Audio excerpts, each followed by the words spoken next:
शुभ्रवसने विभूषिता रूप गुणरे किए बसारी से तो जगते जगन्माता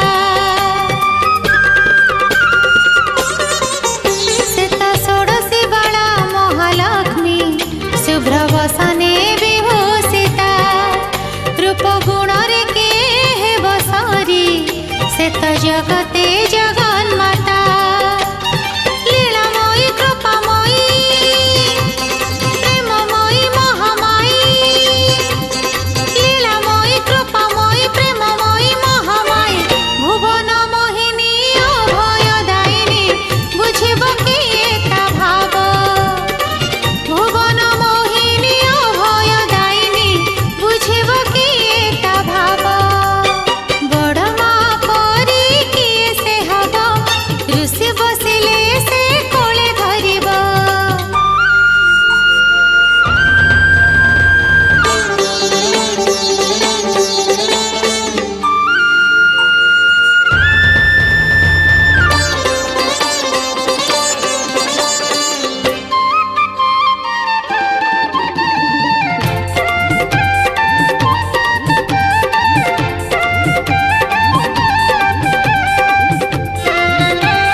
बुझी पारई मन कथा से तो गुहारी शुणे भक्तर हरि नियई जेते व्यथा से तो प्रभु लीला सहचरी बुझी पारई मन कथा से तो गुहारी शुणे भक्तर हरि नियई जेते व्यथा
चरण निवासा तुम बिना कोई समर्थ नहीं जैसे मांगू नाना प्रेम धार बरसा करो बोलो अमृत दाना मीना स्वामी सुकर करूँगा करो नितराधा स्वामी तुम बिना कोई समर्थ नहीं जैसे मांगू नाना प्रेम धार बरसा करो बोलो अमृत दाना दीन दयाल दया करो मेरे समर्थ स्वामी शुकर करूँगा करो नितराधा स्वामी शुकर करूँगा करो नितराधा स्वामी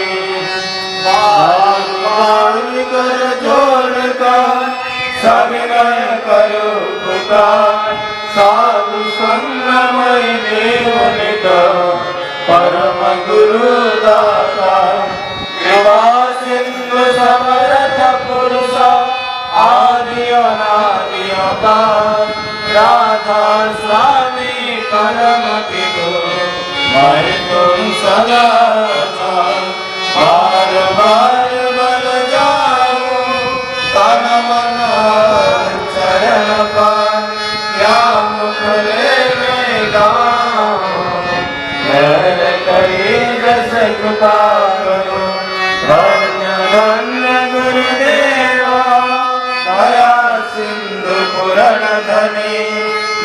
नित्य करूं तुम सेवा अचल भक्तिमय देव प्रभु दीनो दीनो नाथ हाथ गढ़ा तुम्हारे काम क्रोध मत लोभ सब विधि अवगुण हार प्रभु राखो मेरे लाज तुम तारे अमोहय पड़ा राधा स्वामी गुरु समर्थ तुम बिनु और दूसरा छोटे सब दया करो मेरे साया देवो प्रेम की दान तुम सुख कुछ पापे नहीं छोटे सब बार बार करो लादा साधु संगमय देव गीता परम पिता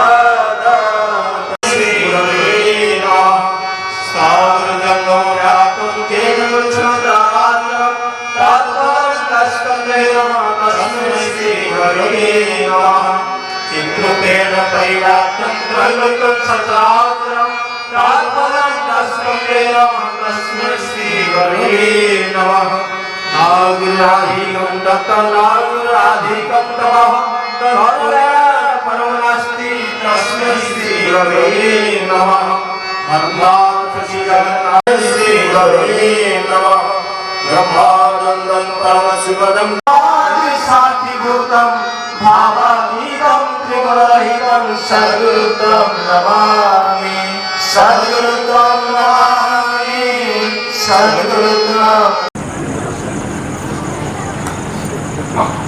विष्णु ग्रंथ पाठ करिए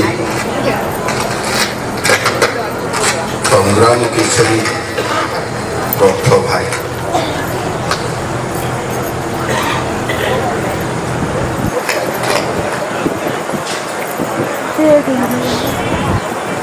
चंद्र श्रीहस्त लिखित सत्यान्वेषण ग्रंथ पाठ भारतर अवनति डी जेनेरेशन से समय आरंभ होती जो समय भारतवासी पाखे अमृत भगवान असीमय उठी ऋषि को बाद ऋषिवाद उपासना आरंभ होती भारत जदि भविष्य कल्याण को आह्वान करने को चाह तेज सांप्रदायिक विरोध बोली जगतर पूर्व पूर्व गुरुमान प्रति सदा संपन्न हो आउ तुम मूर्त जीवंत गुरु भगवान प्रति आसक्त अटैच रो एवं से मान स्वीकार कर जो मान भल पाती कारण पूर्ववर्ती अधिकार कर परवर्ती आविर्भाव अर्थ मान जश इत्यादि पाइबा आशारे मते ठाकुर सजाई भक्त हो ना सावधान हो ठकीजीव तुम ठाकुर जागृत ना कहीं तुम केन्द्र भी नुहति ठाकुर भी नुहति फांकीदेले ताही पाइब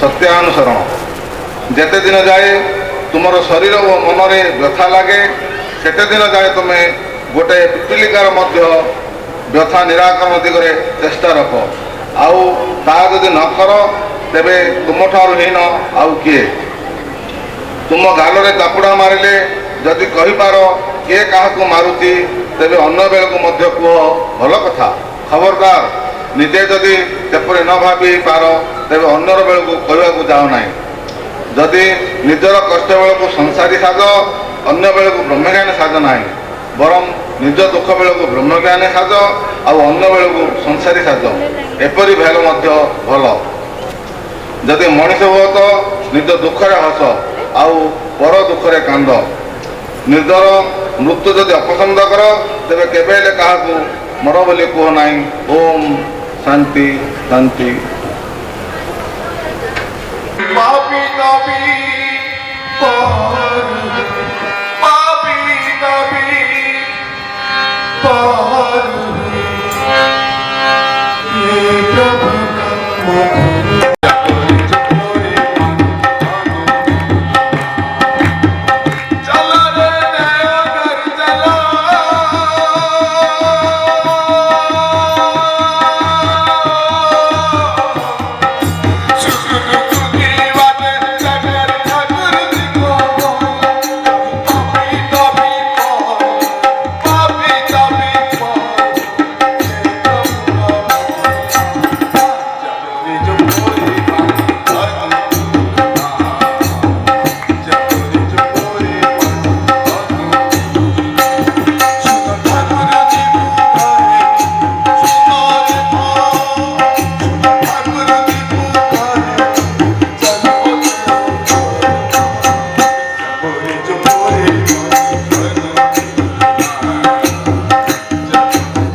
ভুবনেশ্বরী কল্যাণী নমামি জয় মা জগত জননী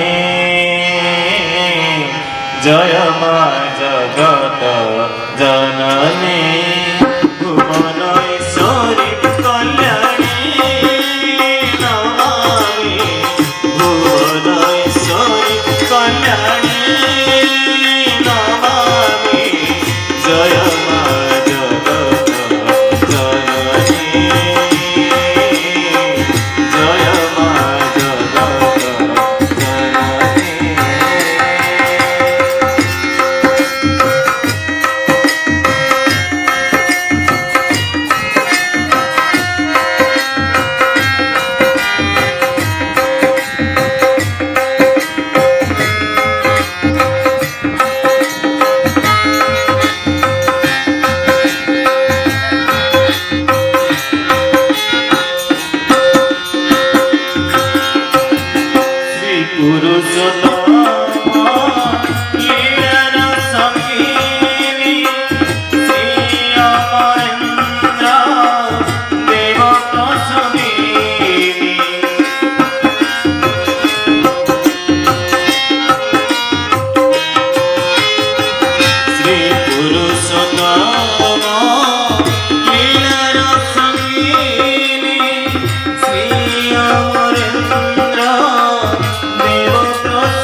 নাম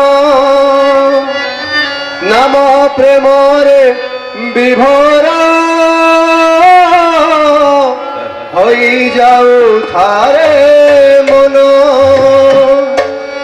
হরি হরি বলি প্রেমে বাহু তোলি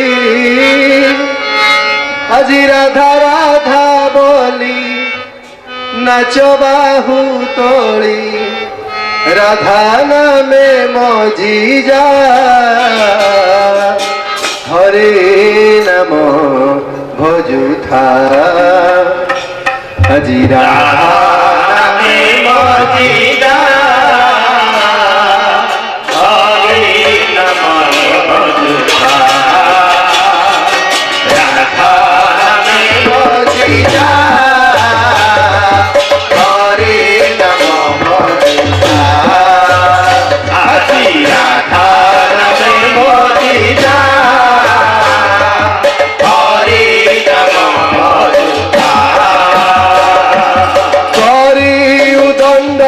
কীর্তন মুখে গাই হরি নাম হরি কীর্তন মুখে গাই হরি নাম ভাব প্রেমরে বিভোর হই যাও ধারে মন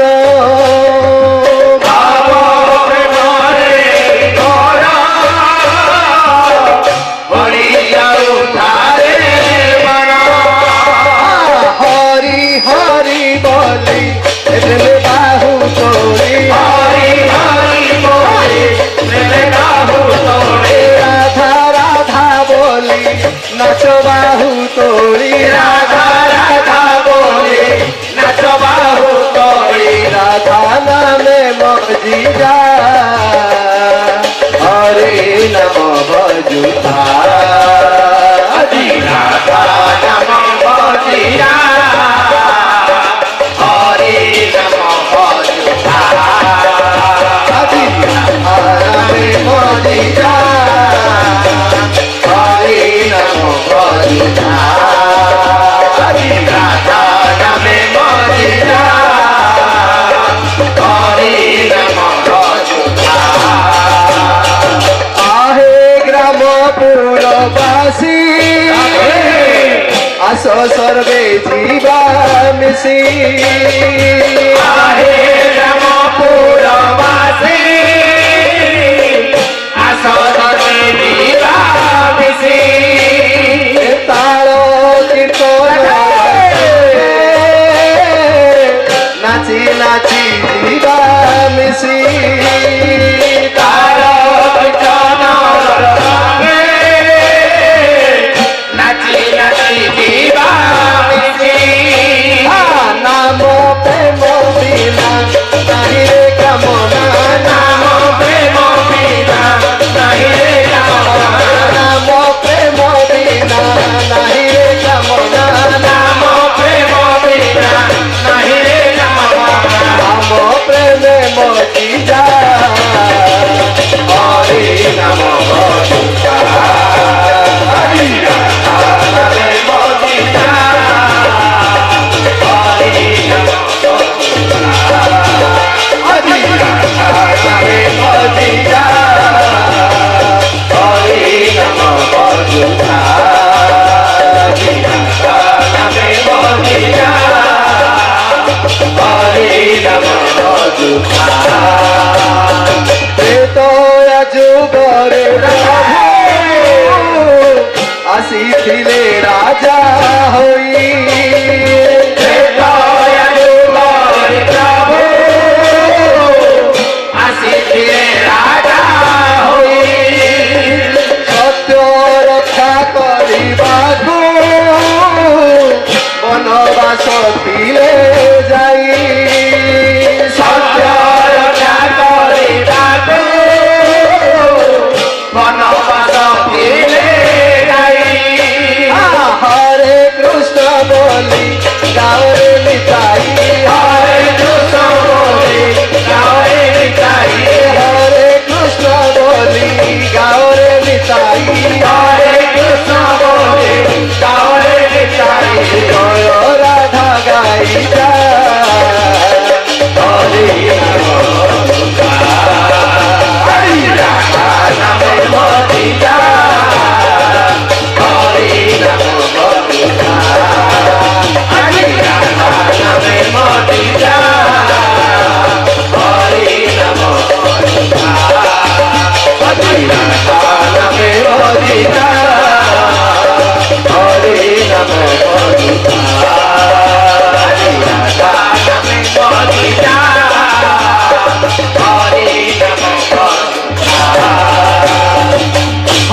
কৃষ্ণ বলি গাওরে নিতাই হরে কৃষ্ণ বলি গাওরে নিতাই হরে কৃষ্ণ বলি গাওরে নিতাই হরে কৃষ্ণ বলি গাওরে নিতাই হরে কৃষ্ণ বলি গাওরে নিতাই হরে কৃষ্ণ বলি গাওরে নিতাই জয় রাধা গাইরা হরি নাম বজুতা হরি রাধা নামে বজুতা হরি নাম বজুতা হরি রাধা নামে বজুতা হরি নাম বজুতা দ্বাপর যুগরে প্রভু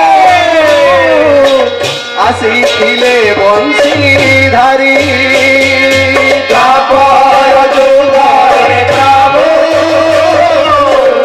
আসিলে বংশীধারী বংশী সুরে গোপবাসী দুঃখ যাউଥିଲେ ভুলি বংশী সুরে গোপবাসী দুঃখ যাউଥିଲେ ভুলি সে বংশী সোরে আস জীবা ভাসি সে বংশী সোরে আস জীবা ভাসি সে বংশী সোরে আস জীবা ভাসি সে বংশী সোরে আস জীবা ভাসি সারি বন্ধন মায়া হরি নাম বজুতা হরি রাধা নামে বজিতা হরি নাম বজুতা হরি রাধা নামে বজিতা হরি নামে বজুতা অনুকূল রূপে তুমে ফুলে লগাইল আসি অনুকূল রূপে তুমে ফুলে লগাইল আসি মଣିষ গঢ়িবা পাই পথ দেখাইল আজি মଣିষ গঢ়িবা পাই পথ দেখাইল প্রেম ভিতরিলে প্রেম অবতারি প্রেম ভিতরিলে প্রেম অবতারি প্রেম ভিতরিলে প্রেম অবতারি প্রেম ভিতরিলে প্রেম অবতারি চাই বন্ধন মায়া হরি নাম বজুতা হরি রাধা নামে বজিতা হরি নাম বজুতা হরি রাধা নামে বজিতা হরি নাম বজুতা হরি রাধা নামে বজিতা হরি নামে প্রেম ভিতরিলে প্রেম অবতারি প্রেম ভিতরিলে প্রেম অবতারি প্রেম ভিতরিলে প্রেম অবতারি প্রেম ভিতরিলে প্রেম অবতারি প্রেম ভিতরিলে প্রেম অবতারি প্রেম ভিতরিলে প্রেম অবতারি কোটাই বন্ধন মায়া হরি নাম বজুতা হরি রাধা নামে বজিতা হরি নাম বজুতা হরি রাধা নামে বজিতা হরি নাম বজুতা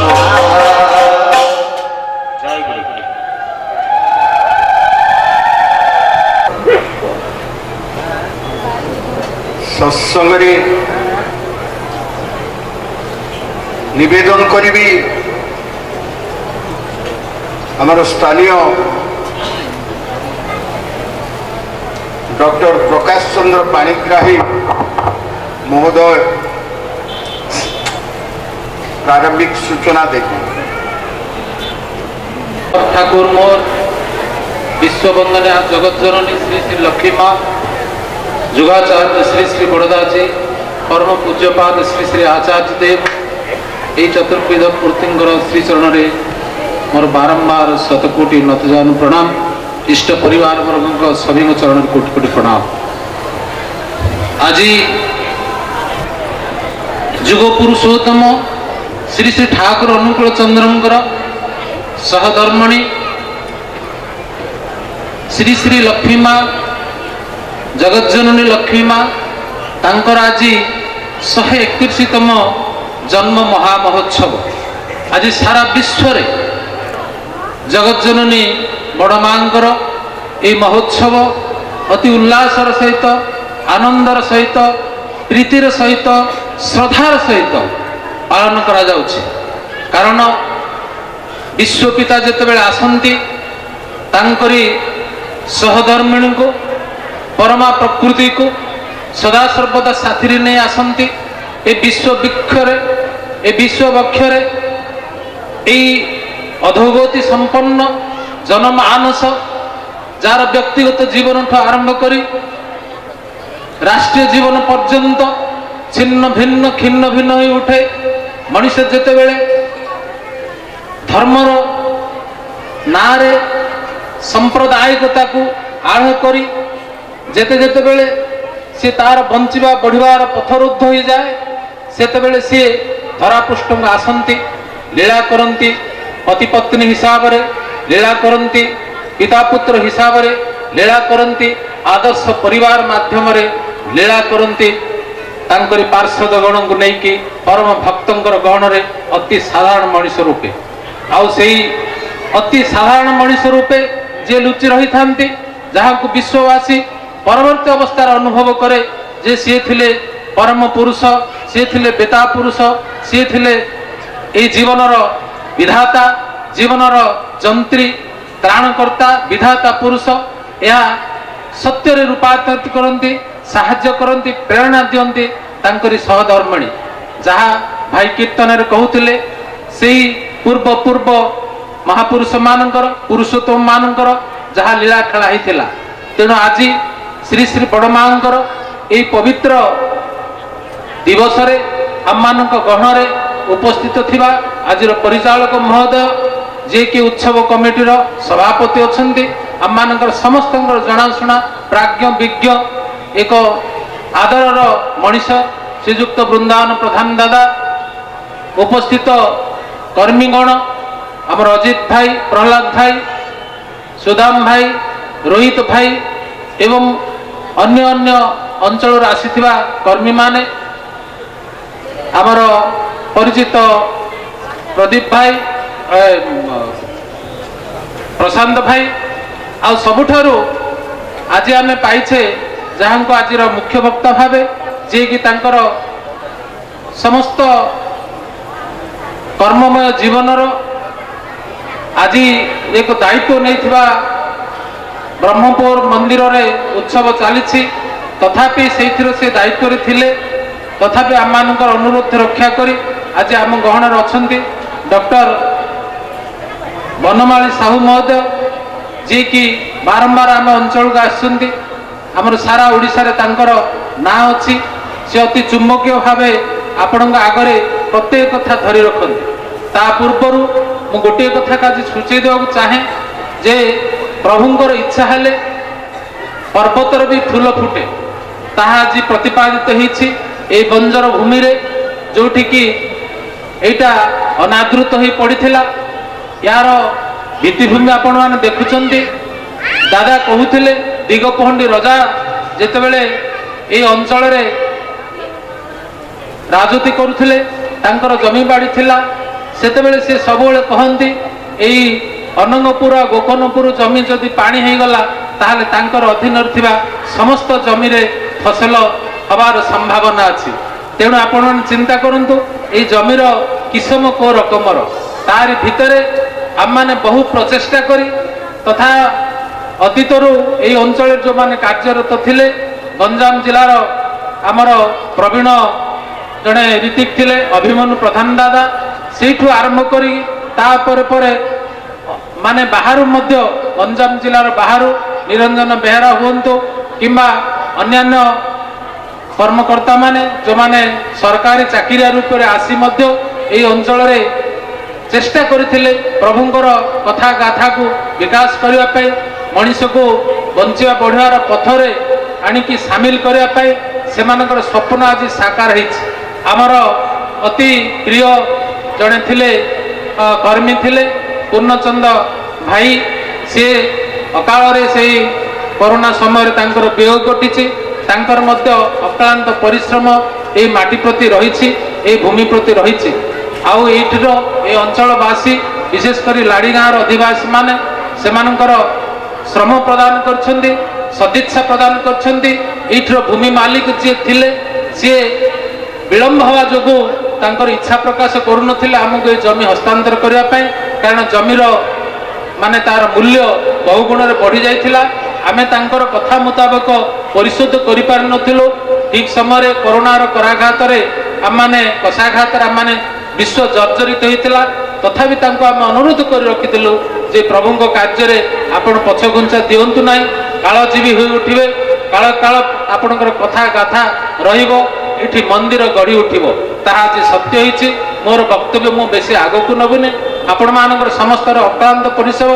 ଆଜି ଆମର ଯେଉଁ କଥା ଥିଲା ପାତ୍ରପୁର, ଚିକିଟି, ଡେଙ୍ଗାଉସ୍ତା, ଦିଗପହଣ୍ଡି ସମସ୍ତ ଗୁରୁ ଭାଇ ମା ମାନଙ୍କର ଅକ୍ଳାନ୍ତ ପରିଶ୍ରମରେ ବିଶେଷ କରି ଏ ଅଞ୍ଚଳ ଗୁରୁ ଭାଇ ମା ମାନଙ୍କର ଯେଉଁ ଦୀର୍ଘ ଦିନ ଧରି ଏହି ପ୍ରତିକୂଳ ପାଗରେ ପ୍ରତିକୂଳ ପରିସ୍ଥିତିରେ ମଧ୍ୟ ଆଜି ଉତ୍ସବଟିକୁ ସାକାର କରିବା ପାଇଁ ଆମେମାନେ ପ୍ରଚେଷ୍ଟା ଥିଲୁ। ପ୍ରଭୁଙ୍କର ଇଚ୍ଛା ମୁତାବକ ଆମେ ସବୁ ସମ୍ଭବ ହୋଇଛି। ପ୍ରତିକୂଳକୁ ଆମେ ବାଧା ବିଘ୍ନକୁ ଜୟ କରିବାକୁ ଚେଷ୍ଟା କରିଛୁ କେବଳ ତାଙ୍କରି ଦୟାରୁ, ନଚେତ ଆମମାନଙ୍କର ଯେଉଁ ଅହଙ୍କାର ଥିଲା ତାହା ଅତି ଅଳ୍ପ ସମୟରେ ଚୂରୀଭୂତ ହେବାର କିଛି ବଡ଼ କଥା ନଥିଲା। ତଥାପି ପ୍ରଭୁଙ୍କର ଇଚ୍ଛାରେ ଆଜି ଆମେ ଏହି ସତ୍ସଙ୍ଗ ଉପଭୋଗ କରିପାରୁଛେ।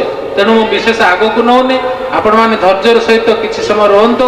ଆମର ଦାଦାମାନେ ଅଛନ୍ତି, ବନମାଳୀ ଦା ଆପଣମାନଙ୍କୁ ଲକ୍ଷ୍ମୀ ମାଙ୍କର ଚଳନୀ, ପୁରୁଷୋତ୍ତମଙ୍କ ସହିତ ତାଙ୍କର କଥା ଗାଥା ଏବଂ ବିଶେଷ କରି ପାରିବାରିକ ଜୀବନରେ ନାରୀର ଯେ ପରାକାଷ୍ଠା କେତେ, ସତୀତ୍ୱର ପରାକାଷ୍ଠା କେତେ, ନାରୀ ସ୍ୱାମୀ ପତି ପତ୍ନୀ ଭିତରେ ଯେଉଁ ସୁସମ୍ପର୍କରେ ସୁସନ୍ତାନ ମାନଙ୍କର ଆଗମନର ଯେଉଁ ବିଧି ରହିଛି, ପ୍ରକ୍ରିୟା ରହିଛି, ତାହାକୁ ପ୍ରାଞ୍ଜଳ ଭାବେ ଆପଣମାନଙ୍କ ହାତରେ ତୋଳି ରଖିବେ।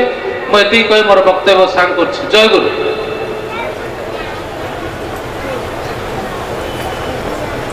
टिके इंटर प्रेममय शिशु ठाकुर मोर परमाराध्या जगत जननी शिशु बड़मा परम पूज्यपा शिष्य बड़दा परम पूज्यपा शिष्य आचार्य सभी का चमर कोटि कोटि प्रणाम, पिता माता प्रणाम तथा आज उत्सव मुखर सत्संग परिचालना करथवा पूज्य प्रधान को प्रणाम तथा अन्यतम सभापति बनवाली प्रणाम तथा समस्त प्राणर कर्मी मंडली, प्राण गुरुभ्राता मंडली, भक्तिमती माँ मैंने साधु सज्जन मंडली, छोट छोट पिला माने समस्त पृथ्वीर राव जय गुरु। आज एक पवित्र दिन। एपूर्वर दादा बहुत सुंदर भाव शिशु बड़मांकर जन्मदिवस कथा कही सारी। दादा कहले जे आम आचार्यों आगमन विषय दुईपद कथा कही मोर वक्तव्य सांग करी। आम अंचल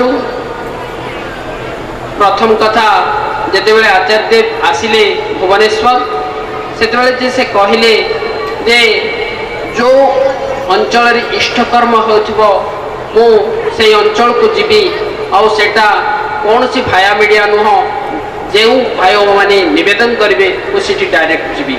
एक कथा जितेबाला आम मैंने शुणिलु से आम अंचल भाई माने माँ मैंने समस्त इच्छा कले से जो टीपी कम आचार्य जो निर्देश अच्छी एवं समय से दीक्षापत्र कम आम अंचल चलला। ता सहित प्राय 250 लोक माँ भाई एप्रिल मासर खरारे प्रबल खरा से समय इच्छा कले जे आचार्य को जाई आमे आम अंचल को निमंत्रण करवा। आउ बहु कष्ट सह्य करके भाई माँ मैंने जाइए एप्रिल 20 तारीख रे जितेबाला आचार्य पाखे समस्ते आंठिकी नवेदन कले जे आम अंचल को आपन दया करके आम अंचल केमती आसतु आ भितर आचार्य आम मान को बहु भाव से कहले ठाकुर बंगला ठाकुर बाड़ी हूँ तुम मानकर आम मैंने जो एत लोक जाइलु समस्त खाइबा रहिबा शोइबा सब बंदोबस्त से व्यवस्था करथिले। तापरे से जेतेबेले कहले जे ଅବିନ ଦା ହେଉଛନ୍ତି ଆଚାର୍ଯ୍ୟଙ୍କର ଜ୍ୟେଷ୍ଠ ପୁତ୍ର।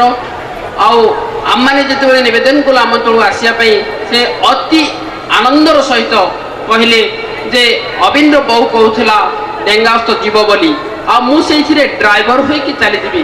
ଦେଖନ୍ତୁ କି ଆନନ୍ଦର କଥା, ଆଚାର୍ଯ୍ୟ କେମିତି ନିଜ ଆଡ଼ୁ ସେ ନିଜେ ଚେଷ୍ଟା କରିଛନ୍ତି ଯେ ଆମ ଅଞ୍ଚଳକୁ ଆସିବା ପାଇଁ। ଦେଖନ୍ତୁ ପ୍ରଭୁ ସେ ତାଙ୍କ ଦେହରେ ଠାକୁର ଲୀଳା କରୁଛନ୍ତି, ତାଙ୍କର ଯଦି ଚରଣ ଧୂଳି ଆମ ଅଞ୍ଚଳରେ ଯଦି ପଡ଼ିବ ଆମ ଅଞ୍ଚଳ ନିଶ୍ଚୟ ଧନ୍ୟ ହେବ।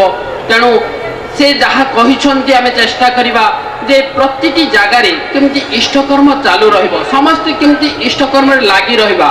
ଆଉ ତାହେଲେ ତାର ମାପକାଠି ହେଉଛି ସେ ଗୋଟେ କଥା ଯେ ପ୍ରତି ଗାଁରେ, ପ୍ରତି ଘରେ, ପ୍ରତି ସାହି ପଡ଼ିଶାରେ ଆମେ ଦୀକ୍ଷାପତ୍ର କାର୍ଯ୍ୟକ୍ରମ କରିବା। ଆଉ ଯେଉଁଠି ସେଇ ଦୀକ୍ଷାପତ୍ର କାର୍ଯ୍ୟକ୍ରମ ହେବ ସେ ନିହାତି ଭାବରେ ଆସିବାକୁ ଚେଷ୍ଟା କରିବେ ବୋଲି କହିଛନ୍ତି। ଯାହା ହେଉ ଆଉ ଆମମାନଙ୍କର ସୌଭାଗ୍ୟ, ପୁଣି ଯେତେବେଳେ ମଝିଆ ମାମୁଁ ଆଚାର୍ଯ୍ୟଙ୍କ ପାଖରେ କହିଲେ ଯେ ଆମ ଅଞ୍ଚଳରେ ଯଦି ଗୁରୁ ପରିବାର ଆସନ୍ତି ଆମମାନେ ଗୁରୁ ଭାଇମାନେ କ'ଣ କରିବେ, କେମିତି ଗୋଟେ ଘର କରିବେ, ତା ପାଇଁ ଯେତେବେଳେ ନିବେଦନ କଲେ ସେତେବେଳେ ଆଚାର୍ଯ୍ୟ କହୁଛନ୍ତି ଯେଉଁ ମୁଁ ଯେଉଁ ଗଲେ ରହିବି ସେଇ ଘର କଥା କହୁଛନ୍ତି ତ, ହସି ହସି ଅତି ଆନନ୍ଦର ସହିତ କହୁଛନ୍ତି। ଆଉ ସେ ନିଜେ ଗୋଟେ ତାର ଡିଜାଇନ ପ୍ଲାନ୍ ଦେଇଛନ୍ତି ନିଜେ ଆଙ୍କିକି, ତାର ବି ଆମେ ଏହି 12 ତାରିଖରେ ତାର ଶୁଭ ଦିଆଯାଇଛି ତାର ଆଚାର୍ଯ୍ୟ ଭବନର। ତେଣୁ ଭାଇ ମାନେ ସମସ୍ତେ ଠାକୁରଙ୍କ ପାଖରେ ପ୍ରାର୍ଥନା କରିବା ଯେ ଆଚାର୍ଯ୍ୟଙ୍କୁ ସେ କେମିତି ଆମ ଅଞ୍ଚଳକୁ ପଠାନ୍ତୁ, ଆଉ ଆମେ ସେ କାମରେ ସମସ୍ତେ ସାମିଲ ହେବା। ଏଇ ଯେଉଁ ଭାବ ସମସ୍ତଙ୍କ ଘରେ ଯଦି ଠିକ୍ ସମୟରେ ଶଙ୍ଖ ବାଜିବ, ପ୍ରାର୍ଥନା ହେବ, ପିତାମାତାଙ୍କୁ ସମସ୍ତେ ପ୍ରଣାମ କରିବେ, ଏଇ ଯେଉଁ ଇଷ୍ଟବୃତ୍ତି ପ୍ରାର୍ଥନା ନାମଧ୍ୟାନ ଯଦି ସମସ୍ତେ ଆମେ ଆବେଗ ଭରେ ଠାକୁରଙ୍କୁ ଜଣାଇବା ଆଚାର୍ଯ୍ୟ ନିଶ୍ଚୟ ଆସିବେ। ମୁଁ ଏତିକି ମୋର ବକ୍ତବ୍ୟ ବନ୍ଦ କରୁଛି। ଜୟ ଗୁରୁ।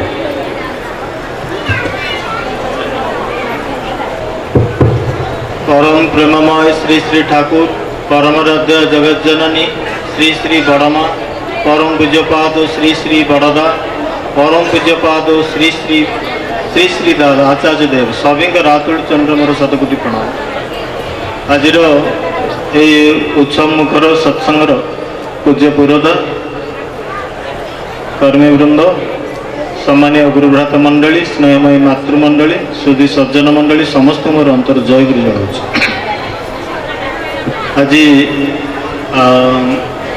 विशेष ये जहाँ मुझे देखिली सब किसी सबकि विशेष सबकि स्वतंत्र उत्सव आयोजित होती ठाकुर निजस्व जगार तार पृष्ठभूमि आमर प्रकाश दा बहु भाव विस्तृत भाव आप सामना रखिंट से बहुत गुरुत्वपूर्ण मत मन रखा पड़ो जे यही जगार आसंता काली कौन जे कौन न हम हुए तो मु परवर्ती समय जो 5-7 वर्ष पर ये आसवि मु विश्वास भी करें तेणु ये परिवर्तनशील जगत में सबकि परिवर्तन हो चली मुझे दिन जहाँ आशा कर आज से सबकि चली आज ये जगह भी से भाव ठाकुर निजस्व जगह आम जो बसी ये विशाल सत्संग आयोजन कर सबुठ विशेषत्व सबुठ स्वतंत्र आउ एक विशेष दिन में परमराध्य जगत जननी श्री श्री बड़मांकार 131तम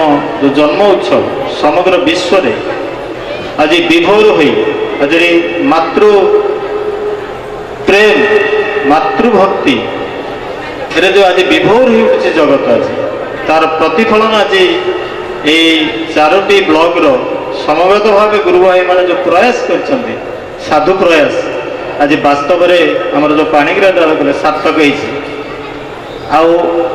आज यहाँ गोटे संकल्प दिवस भी जहाँ आमर प्रशांत भाई सूचना दौले जे परम पूज्यपाद श्री श्री आचार्य देव एभली भाव निजे आड़ू कहवा ये भी एक स्वतंत्र आउ यार विशेषत्व भी तेणु आम निश्चय भाव आशा करी रहिबा प्रतीक्षा करी रहिबा परम पूज्यपाद श्री श्री आचार्य देव से शुभागमन को से भाव निजक प्रतीक्षा तो कले हुए निजक प्रस्तुत करियो पड़े जितेबाला आचार्य देव आसवे जितेबाला मो जीवन जीवनेश्वर आसवे मोर प्राणर प्राण पुरुष आसवे से मत कि भाव मोर प्राण को ମୋର ଜୀବନକୁ ମୋର ସବୁଟାକୁ ପ୍ରସ୍ତୁତ କରିବାକୁ ପଡ଼ିବ।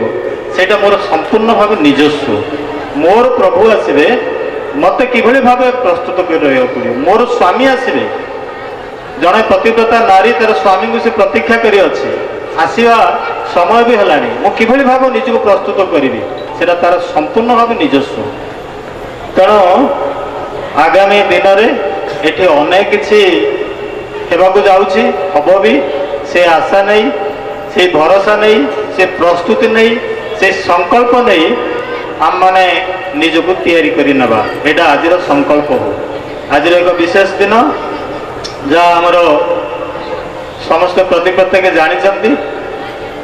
ଆମମାନଙ୍କର ପରମ ରାଧ୍ୟ ସେ ଠାକୁରଙ୍କର ଯିଏ ଲୀଳା ସଙ୍ଗିନୀ, ଯିଏ ଆଦ୍ୟ ଲୀଳାର ଯେଉଁମାନେ ସଙ୍ଗ ଦେଇ ଚାଲିଥିଲେ, ସର୍ବାଗ୍ରେ ଥିଲେ ଲକ୍ଷ୍ମୀ ମା, ଶ୍ରୀ ଶ୍ରୀ ବଡ଼ମା, ପରମରାଧ୍ୟ ଜଗତ ଜନନୀ। ଆମେ ଯାହା କହୁଛୁ ପରମରାଧ୍ୟ ଜଗତ ଜନନୀ ଶ୍ରୀ ଶ୍ରୀ ବଡ଼ମା ବା ଲକ୍ଷ୍ମୀ ମା। ଠାକୁରଙ୍କର ସେ ଥିଲେ ବଡ଼ ବୋଉ। ଠାକୁର ଡାକୁଥିଲେ ବଡ଼ ବୋଉ। ବଡ଼ ବୋଉ ମାନେ ଘରର ସେ ବଡ଼ ବୋଉ। ସେ ଘର ସେ ବଡ଼ ବୋଉ ହେଇକିରି ଆସିଥିଲେ। ତେଣୁ ଠାକୁର ଡାକୁଥିଲେ ବଡ଼ ବୋଉ।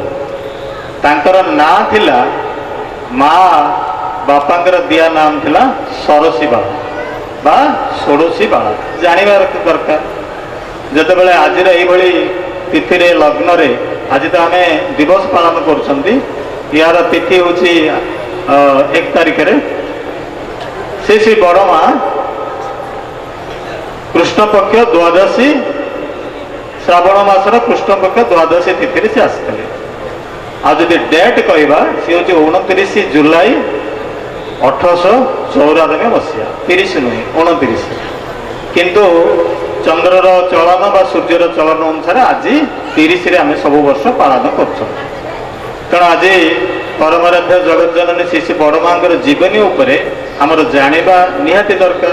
ସେଇ ଉଦ୍ଦେଶ୍ୟରେ ଶ୍ରାବଣ ମାସ ସାରା ସବୁଠି କେନ୍ଦ୍ର, ସତ୍ସଙ୍ଗ କେନ୍ଦ୍ରକୁ କେନ୍ଦ୍ର କରି ମା ମାନେ ମାତୃ ସମ୍ମିଳନୀ ଅନୁଷ୍ଠାନ କରୁଛନ୍ତି। ପ୍ରତିଦିନ ଚାଲୁ ରହିଛି ସର୍ବତ୍ର। ଖାଲି ମୁଁ ନାଁ କହିବାକୁ ଚାହେଁନି, ସର୍ବତ୍ର ଚାଲିଛି। ଏଇଟା ପ୍ରତିବର୍ଷ ପରିବର୍ଦ୍ଧିତ ହେଇ ଚାଲିଛି। ଉତ୍ସାହ, ଉଦ୍ଦୀପନା, ଭକ୍ତି, ବିଶ୍ୱାସ ଏସବୁ ଯେଭଳି ଭାବେ ମା ମାନଙ୍କ ଭିତରେ ଗୋଟେ ପରିବର୍ଦ୍ଧିତ ହେଇ ସେ ସଂହତିରୁ ଗୋଟେ ଶକ୍ତି ସୃଷ୍ଟି କରିଛି। ଆପଣ ଦେଖିବେ ଯେକୌଣସି ସତ୍ସଙ୍ଗରେ ଆପଣ ଦେଖନ୍ତୁ, ମା ମାନଙ୍କର ସଂଖ୍ୟା ସବୁଠି ଅଧିକ। ଆପଣ ଖାଲି ଗଞ୍ଜାମ ଜିଲ୍ଲା ନୁହେଁ, ଆପଣ ଓଡ଼ିଶାର ଯେକୌଣସି ପ୍ରାନ୍ତକୁ ଯିବେ, ଯେକୌଣସି ସତ୍ସଙ୍ଗକୁ ଦେଖିବେ, ମା ମାନଙ୍କର ସଂଖ୍ୟା ଅଧିକ, ମା ମାନଙ୍କର ଭାବ ଅଧିକ, ମା ମାନଙ୍କର ସଂହତିଟା ଅଧିକ। ଆଉ ସେ ସଂହତିରେ ହିଁ ଶକ୍ତି ସୃଷ୍ଟି ହୁଏ। ଆପଣ ଦେଖିବେ ଏଇ ଶକ୍ତିର ପ୍ରତିଫଳନ ହେଉଛି ସତ୍ସଙ୍ଗ, ଠାକୁରଙ୍କର ନିଜସ୍ୱ ଜାଗା। ମା ମାନଙ୍କର ପ୍ରେରଣା ଛାଡ଼ିଦେଲେ, ବାଦ ଦେଲେ, ମା ମାନଙ୍କର ପ୍ରେରଣାକୁ ବାଦ ଦେଇ ପୁରୁଷଙ୍କର କିଛି କରିବାର ଅଛି କି? ପୁରୁଷମାନେ ଯାହା କରନ୍ତି, ଯାହା ପ୍ରେରଣା ପାଆନ୍ତି ମାଙ୍କ ଠାରୁ। ଠାକୁର ବି ଶିଖେଇ ଦେଲେ, ଯାହା ଅଭାବ ରହିଛି ପାରିବାରିକ ଜୀବନରେ, ସାଂସାରିକ ଜୀବନରେ ଯୋଉଠି ଗ୍ଲାନି ରହିଛି, ଠାକୁର ତାକୁ ସେ ଗ୍ଲାନି ମୁକ୍ତ କରିଦେଲେ। ଦିନେ ଶ୍ରୀ ଜଣେ ଠାକୁରଙ୍କର ଜଣେ ସେବିକା, ବୟସ, ଠାକୁରଙ୍କର ବୟସ ବି ପରିଣତ ବୟସ, ବଡ଼ ମାଙ୍କର ବୟସ ବି ପରିଣତ ବୟସ। ବଡ଼ ମା ଚାଲି ପାରୁନାହାନ୍ତି, ତାଙ୍କୁ ହୁଇଲ ଚେୟାରରେ ଠାକୁର ବଡ଼ ମାଙ୍କୁ ମଝିରେ ମଝିରେ ଦେଖିବେ, ବଡ଼ ମା ବି ଠାକୁରଙ୍କୁ ଦେଖିବେ ମଝିରେ ମଝିରେ। ଏ ଦେଖିଲେ ପରସ୍ପରକୁ ଦେଖା ଦେଖିରେ ଗୋଟେ ଆତ୍ମତୃପ୍ତି ମିଳେ। ବଡ଼ ବୋଉ ଯଦି ବଡ଼ ମା ଯଦି ବହୁ ସମୟ ଠାକୁରଙ୍କୁ ଦେଖା ନ ଯିବେ, ଠାକୁର ବ୍ୟସ୍ତ ହେଇଯାଆନ୍ତି। ତେଣୁ ସେ ସେବିକା ଜଣକ କ'ଣ କରିଛି, ହୁଇଲ ଚେୟାରରେ ଠାକୁରଙ୍କ ପାଖକୁ ବଡ଼ ମାଙ୍କୁ ଧରି ଆସିଛି। ଠାକୁରଙ୍କୁ କହୁଛି, ଠାକୁର ଇଏ ହଉଛନ୍ତି ବଡ଼ ଖୋକାର ମା, ବଡ଼ ଖୋକାର ମା ଇଏ। ଠାକୁର କହିଲେ, ବଡ଼ ଖୋକାର ମା? ସେ ଖାଲି ବଡ଼ ଖୋକାର ମା ନୁହେଁ, ସେ ବଡ଼ ଖୋକାର ମା, ତୋର ମା, ମୋର ମା, ଏ ଜଗତର ମା। ଠାକୁର ସ୍ପଷ୍ଟ ଭାବେ କହିଦେଲେ, ଇଏ ହଉଛନ୍ତି ଜଗତର ମା।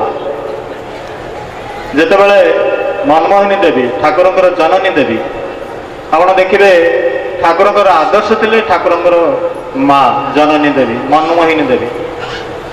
ଠାକୁରଙ୍କୁ ମନମୋହିନୀ ଦେବୀକି ଆଶ୍ରୟ କରି ହିଁ ଠାକୁରଙ୍କର ମହାଜୀବନ। ଠାକୁର ତାଙ୍କର ଶ୍ରୀମୁଖରେ ସ୍ପଷ୍ଟ ଭାବେ କହିଦେଇଛନ୍ତି, ମାଙ୍କୁ ଆଶ୍ରୟ କରି ହିଁ ଏଇ ମୋର ଜୀବନ। ପୁଣି କହୁଛନ୍ତି ବଡ଼ ମାଙ୍କ ବିଷୟରେ ଠାକୁର କହୁଛନ୍ତି, ବଡ଼ ମା ତୁମମାନଙ୍କର ବଡ଼ ମା ଅଛି ବୋଲି ମୋର ଏ ଜୀବନ ଏ ଲୋକ ଜୀବନ। ବଡ଼ ମା ଯଦି ନଥାନ୍ତା ମୁଁ ସେଇ ଦୃଷ୍ଟିରୁ ଅତ୍ୟନ୍ତ ଭାଗ୍ୟଶାଳୀ ଯେ ମୁଁ ବଡ଼ ବୋଉ ଭଳି ଜଣେ ସ୍ତ୍ରୀ ସହଧର୍ମିଣୀ ପାଇଛି। ମୁଁ ବଡ଼ କପାଳୀ ମଣିଷ। ଠାକୁରଙ୍କର ଏଇଟା କୁହା ଶବ୍ଦ। ଠାକୁର କହିଲେ ମୁଁ ବଡ଼ କପାଳୀ ମଣିଷ ଯେ ବଡ଼ ବୋଉ ଭଳି ସ୍ତ୍ରୀ ମୁଁ ପାଇଛି, ସହଧର୍ମିଣୀ ମୁଁ ପାଇଛି। ସିଏ ଅଛି ବୋଲି ମୋର ଏ ଲୋକ ଜୀବନ।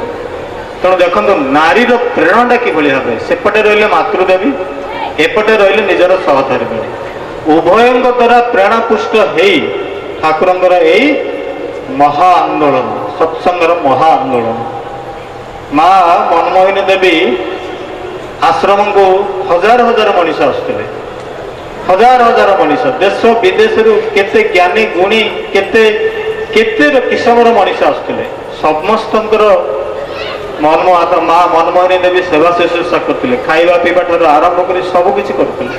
ସମସ୍ତେ ମନମୋହିନୀ ଦେବୀଙ୍କୁ ମା ବୋଲି ମନେ କରୁଥିଲେ, ମାତୃ ସ୍ନେହ ପାଉଥିଲେ। ଯେଉଁମାନେ ମାତୃହରା ସେମାନେ ମାତୃ ସ୍ନେହଟା ମାଙ୍କ ଠାରୁ ପାଉଥିଲେ ମନମୋହିନୀ ଦେବୀ।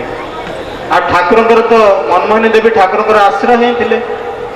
ମା ଠାକୁର କହନ୍ତି ମତେ ନ ଦେଖିଲେ ମାର ହୁଏତ ଚଳି ଯାଇପାରେ, କିନ୍ତୁ ମା ବିନା ମୋର କିଛି ଚଳେ ନା।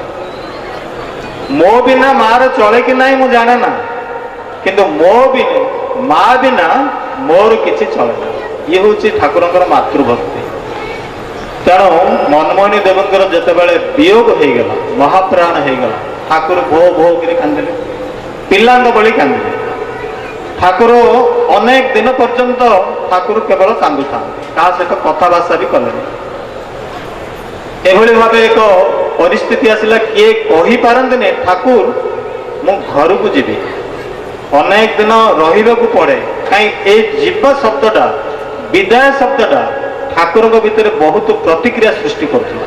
କିଏ ଯଦି କହିଦିଏ ଠାକୁର ମୁଁ ଘରକୁ ଯାଉଛି, ଭକ୍ତମାନେ ଲେଖିଛନ୍ତି ତାଙ୍କୁ ଅପେକ୍ଷା କରିବାକୁ ପଡୁଛି ବହୁଦିନ। ମନ କରୁଛନ୍ତି ଭକ୍ତମାନେ, ବଡ଼ଦା ମନ କରନ୍ତି ଠାକୁରଙ୍କ ପାଖରେ ଏଭଳି କିଛି ନିବେଦନ ହବନି। ଠାକୁରଙ୍କର ମା ଚାଲି ଗଲା ପରଠାରୁ ଠାକୁରଙ୍କର ମନ ଖରାପ। କିଏ ଯଦି କହିଦିଏ ମୁଁ ଘରକୁ ଠାକୁର ଫେରୁଛି ଆଜି, ଠାକୁର ସେଟା ସହ୍ୟ କରିପାରୁନଥିଲେ। ଠାକୁରଙ୍କ ଶରୀରରେ ଅତ୍ୟନ୍ତ ଉଦ୍ବେଗ ସୃଷ୍ଟି ହେଉଥିଲା, ରିଆକ୍ସନ ହେଉଥିଲା। ତେଣୁ କେହି ନିବେଦନ କରୁନଥିଲେ। ଜଣେ ଆସିଥିଲେ ରେଜାଉଲ ରହମନ ବୋଲି, ଜଣେ ବିଶିଷ୍ଟ ଜଣେ ଶିକ୍ଷାବିତ୍, ତାଙ୍କୁ ସପ୍ତାହେ ଅପେକ୍ଷା କରିବାକୁ ପଡୁଥିଲା, କେବଳ ନିବେଦନ କରିବେ ସେ ଘରକୁ ବିଦାୟ ନେବେ। ଏଭଳି ଭାବେ ଠାକୁରଙ୍କର ପରିସ୍ଥିତି ହେଇଥିଲା। ଆଉ ସେଇ ଅବସ୍ଥାରେ ଠାକୁର ବଡ଼ ମାଙ୍କୁ ଘୋଷଣା କଲେ, କହିଲେ ମା ଗଲା ପରେ ଯୋଉ ଶୂନ୍ୟସ୍ଥାନ ସୃଷ୍ଟି ହେଲା, ସେ ଶୂନ୍ୟସ୍ଥାନ ପୂରଣ କରିବେ ବଡ଼ ବୋଉ ତମର। ସିଏ ଆଜିଠାରୁ ହେଲେ ଜଗତ ଜନନୀ। ଠାକୁର ଘୋଷଣା କଲେ ସର୍ବସମକ୍ଷରେ ଯେ ଆଜିଠାରୁ ତୁମମାନଙ୍କର ବଡ଼ ମା, ମୋର ବଡ଼ ବୋଉ, ଆଜି ସେ କେବଳ ତୁମମାନଙ୍କର ମା ନୁହେଁ, ସେ ଜଗତର ଜନନୀ। ସେଇଠୁ ଆମେ କହିଲୁ ଜଗତ ଜନନୀ ପରମରାଧ୍ୟ ଶ୍ରୀ ଶ୍ରୀ ବଡ଼ ମା, ସିଏ ହେଲେ ଜଗତର ଜନନୀ। ତେଣୁ ଯେତେବେଳେ ଠାକୁରଙ୍କ ସହିତ ପରିଣୟ ହେଲା, ବିବାହ ହେଲା, 11 ବର୍ଷ 12 ବର୍ଷରେ ସିଏ ବିବାହ କଲେ। ଆପଣ ଦେଖିବେ ଠାକୁରଙ୍କର 18 ବର୍ଷ, ବଡ଼ ମାଙ୍କର 11 ରୁ 12 ବର୍ଷ ସେଇ ବିବାହ ହେଇଛି। 11 ବର୍ଷରେ ଜଣେ ବୋହୂ ହେଇକିରି ଗଲା। ରକ୍ଷଣଶୀଳ ପରିବାର, ରକ୍ଷଣଶୀଳ ପରିବାର ମାନେ ଟିକେ ଏପଟ ସେପଟ ହବନି, ସବୁ କିଛି ଶୃଙ୍ଖଳିତ ହବ, ସବୁ କିଛି ଠିକ ହବ।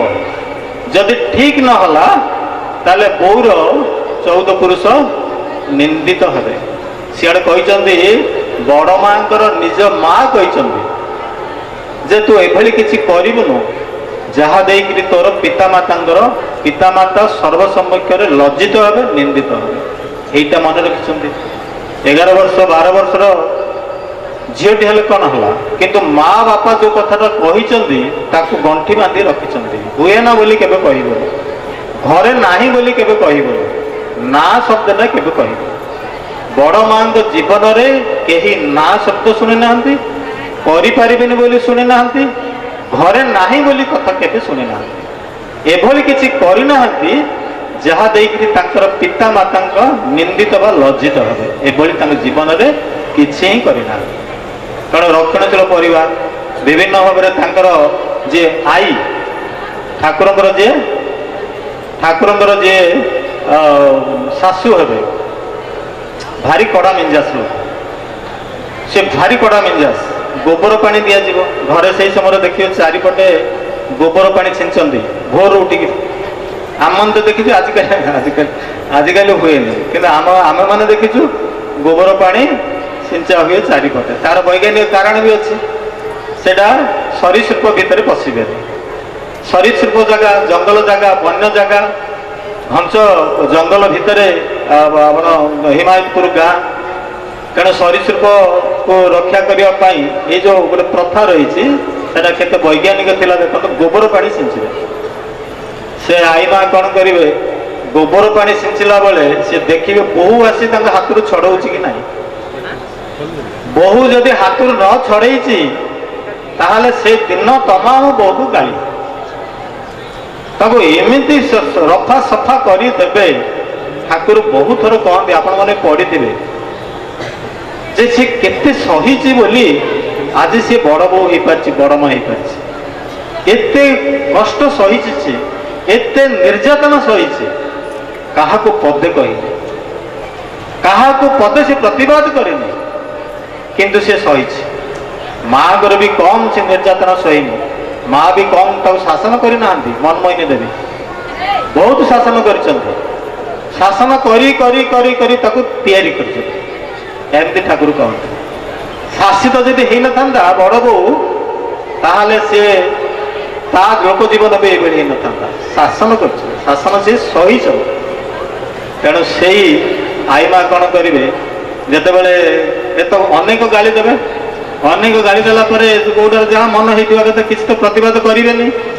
ଶେଷରେ ପରିଶେଷରେ ଆସି ପାଖରେ ବସିବେ। ପାଖରେ ବସି କହିବେ, ତତେ ତ କେତେ କଥା କହିଦେଲି, ଆଉ ମୋ କଥା ଧରିବନି, ମତେ ଟିକେ ଉଦ୍ଧାର କରିଦେ, ଏମିତି କହିବେ। ଦେଖନ୍ତୁ, କହିବେ ସିନା ବୋହୂ ପ୍ରତି କେତେ ଶ୍ରଦ୍ଧା, ପ୍ରୀତି, ସ୍ନେହ, ମମତା ବି ଢାଳିଦେବେ। ଇଏ ଠାକୁର ପରିବାର, ରକ୍ଷଣଶୀଳ ପରିବାର ଯେଉଁମାନେ ବ୍ୟତିକ୍ରମ ସହିପାରିବେନି। ସବୁ ଜିନିଷ ଠିକ୍ ଥିବ। ଯେମିତି ଶିବଚନ୍ଦ୍ର ଚକ୍ରବର୍ତ୍ତୀ ଅଫିସ ଯିବେ, ଅଫିସ ଗଲା ପୂର୍ବରୁ ସବୁ ବ୍ୟବସ୍ଥିତ ହେଇଯାଇଥିବ। ଏଠି ଗୋଟେ ଝିଅ ବୋହୂ ହେଇକିରି ଆସିଛନ୍ତି, ଅଫିସ ଯିବା ପୂର୍ବରୁ ସବୁ କିଛି ବ୍ୟବସ୍ଥିତ ହେଇଯାଇଥିବ। ଖାଇବା ପ୍ରସ୍ତୁତ ହେଇଥିବ, ଖାଇବା ପରେ ଯାହା ଯାହା ସବୁ ଦରକାର ଶ୍ୱଶୁରଙ୍କୁ ସବୁ କିଛି ସେ ହାତରେ ଦେଇଦେବେ। ଶ୍ୱଶୁର ବହୁତ ଖୁସି। ଶିବଚନ୍ଦ୍ର ଚକ୍ରବର୍ତ୍ତୀ ବଡ଼ ମା ଠାକୁରଙ୍କର ପିତୃଦେବ, ବୋହୂ ଉପରେ ବହୁତ ଖୁସି। କାହିଁ ଖୁସି ଜାଣିଛନ୍ତି? ଏଇଟା ସବୁ ଘରୋଇ କଥା ମୁଁ କହିବାକୁ ଚାହୁଁଛି। ଏଇଥିପାଇଁ ଖୁସି ଯେ ଶିବଚନ୍ଦ୍ର ଚକ୍ରବର୍ତ୍ତୀ ଜାଣିଛନ୍ତି ଯେ ଏଇ ମା ପୁଅଙ୍କର ସଂସାର ବୁଦ୍ଧି ନାହିଁ, ସାଂସାରିକ ବୁଦ୍ଧି। ଏମାନେ ଖାଲି କ'ଣ ଆଧ୍ୟାତ୍ମିକ ଜୀବନରେ ଚାଲିଲେ, ଠାକୁର ନାଚିଲେ, କୁଦିଲେ, କୀର୍ତ୍ତନ କଲେ, ବୁଲିଲେ, କେତେ ଲୋକ ଆସିଲେ, ଖାଇବା ପିଇବା ସେଥିରେ ସେ ମସଗୁଲ ହେଲେ, ତା ସାଙ୍ଗରେ ମା ବି ଯୋଡ଼ି ହେଲେ। ତେଣୁ ଏମାନଙ୍କର ସଂସାର ବୁଦ୍ଧି ନାହିଁ। ସଂସାର ବୁଦ୍ଧି କ'ଣ? ଖାଇବା ପିଇବା, ଘର ଲୋକ କଥା ବୁଝିବା, କିଛି ପଇସା ରୋଜଗାର କରିବା, କିଛି ସଂରକ୍ଷଣ କରିବା, ଅସୁବିଧା ସୁବିଧାରେ ତାକୁ ଇଏ କରିବା, ଏ ବୁଦ୍ଧି ନାହିଁ। କିନ୍ତୁ ବୋହୂର ଅଛି ଠିକ୍। ବୋହୂକୁ ଭାରି ପ୍ରଶଂସା କରନ୍ତି। କାହିଁକି ନା ବୋହୂର ସଂସାର ବୁଦ୍ଧି ଖୁବ୍ ଯଥେଷ୍ଟ। ସିଏ ପଇସା ଏମିତି ତାଙ୍କ ପୁଅ ଭଳି ଉଡ଼େଇବେନି। ଠାକୁର ପଇସା କେବେ ହାତରେ ଧରି ନାହାନ୍ତି। ଆପଣମାନେ ମନେ ରଖିଥାନ୍ତି, ଠାକୁର ତାଙ୍କ ଜୀବନରେ ପଇସା କେବେ ହାତରେ ଧରି ନାହାନ୍ତି। ପଇସା ଆସେ, ମଣିଷକୁ ସେ ଠାକୁର ସମ୍ପଦ କରିଥିଲେ। ଅଜସ୍ର ପଇସା ଠାକୁରଙ୍କ ହାତକୁ ଆସେ, କିନ୍ତୁ ସେ ପଇସା ଅପର ପାଇଁ ବ୍ୟବହୃତ ହୁଏ। ଯେଉଁମାନେ ଦୁଃଖୀ, ଯେଉଁମାନେ କଷ୍ଟରେ ଅଛନ୍ତି, ଯିଏ ରୋଗାଗ୍ରସ୍ତ, ଯିଏ ଯାହାର ଆବଶ୍ୟକ ଅଛି, ଠାକୁର ସେ ପଇସା ସେଇ ଦିଗରେ ଡାଇରେକ୍ଟେଡ କରିଦିଅନ୍ତି। এইভাবে ভাবে চালে তাকে পরিবার। কিন্তু সংসার বুদ্ধি থাকে বড় মাঙ্ক। শিবচন্দ্র চক্রবর্তী কহবে ଯେ ବଡ଼ ଆମର ବୋହୂର ସ୍ୱଭାବଟା କେମିତି ଜାଣିଛନ୍ତି? ତା ପାଖରେ ଯଦି କିଛି ପଇସା ପଡ଼ିଲା ତାହେଲେ ସେ ଏମିତି ରଖିଥିବ ଯେମିତି ପୋଷ୍ଟ ବକ୍ସରେ ପକେଇଦେଲେ ଆଉ ବାହାରିବନି।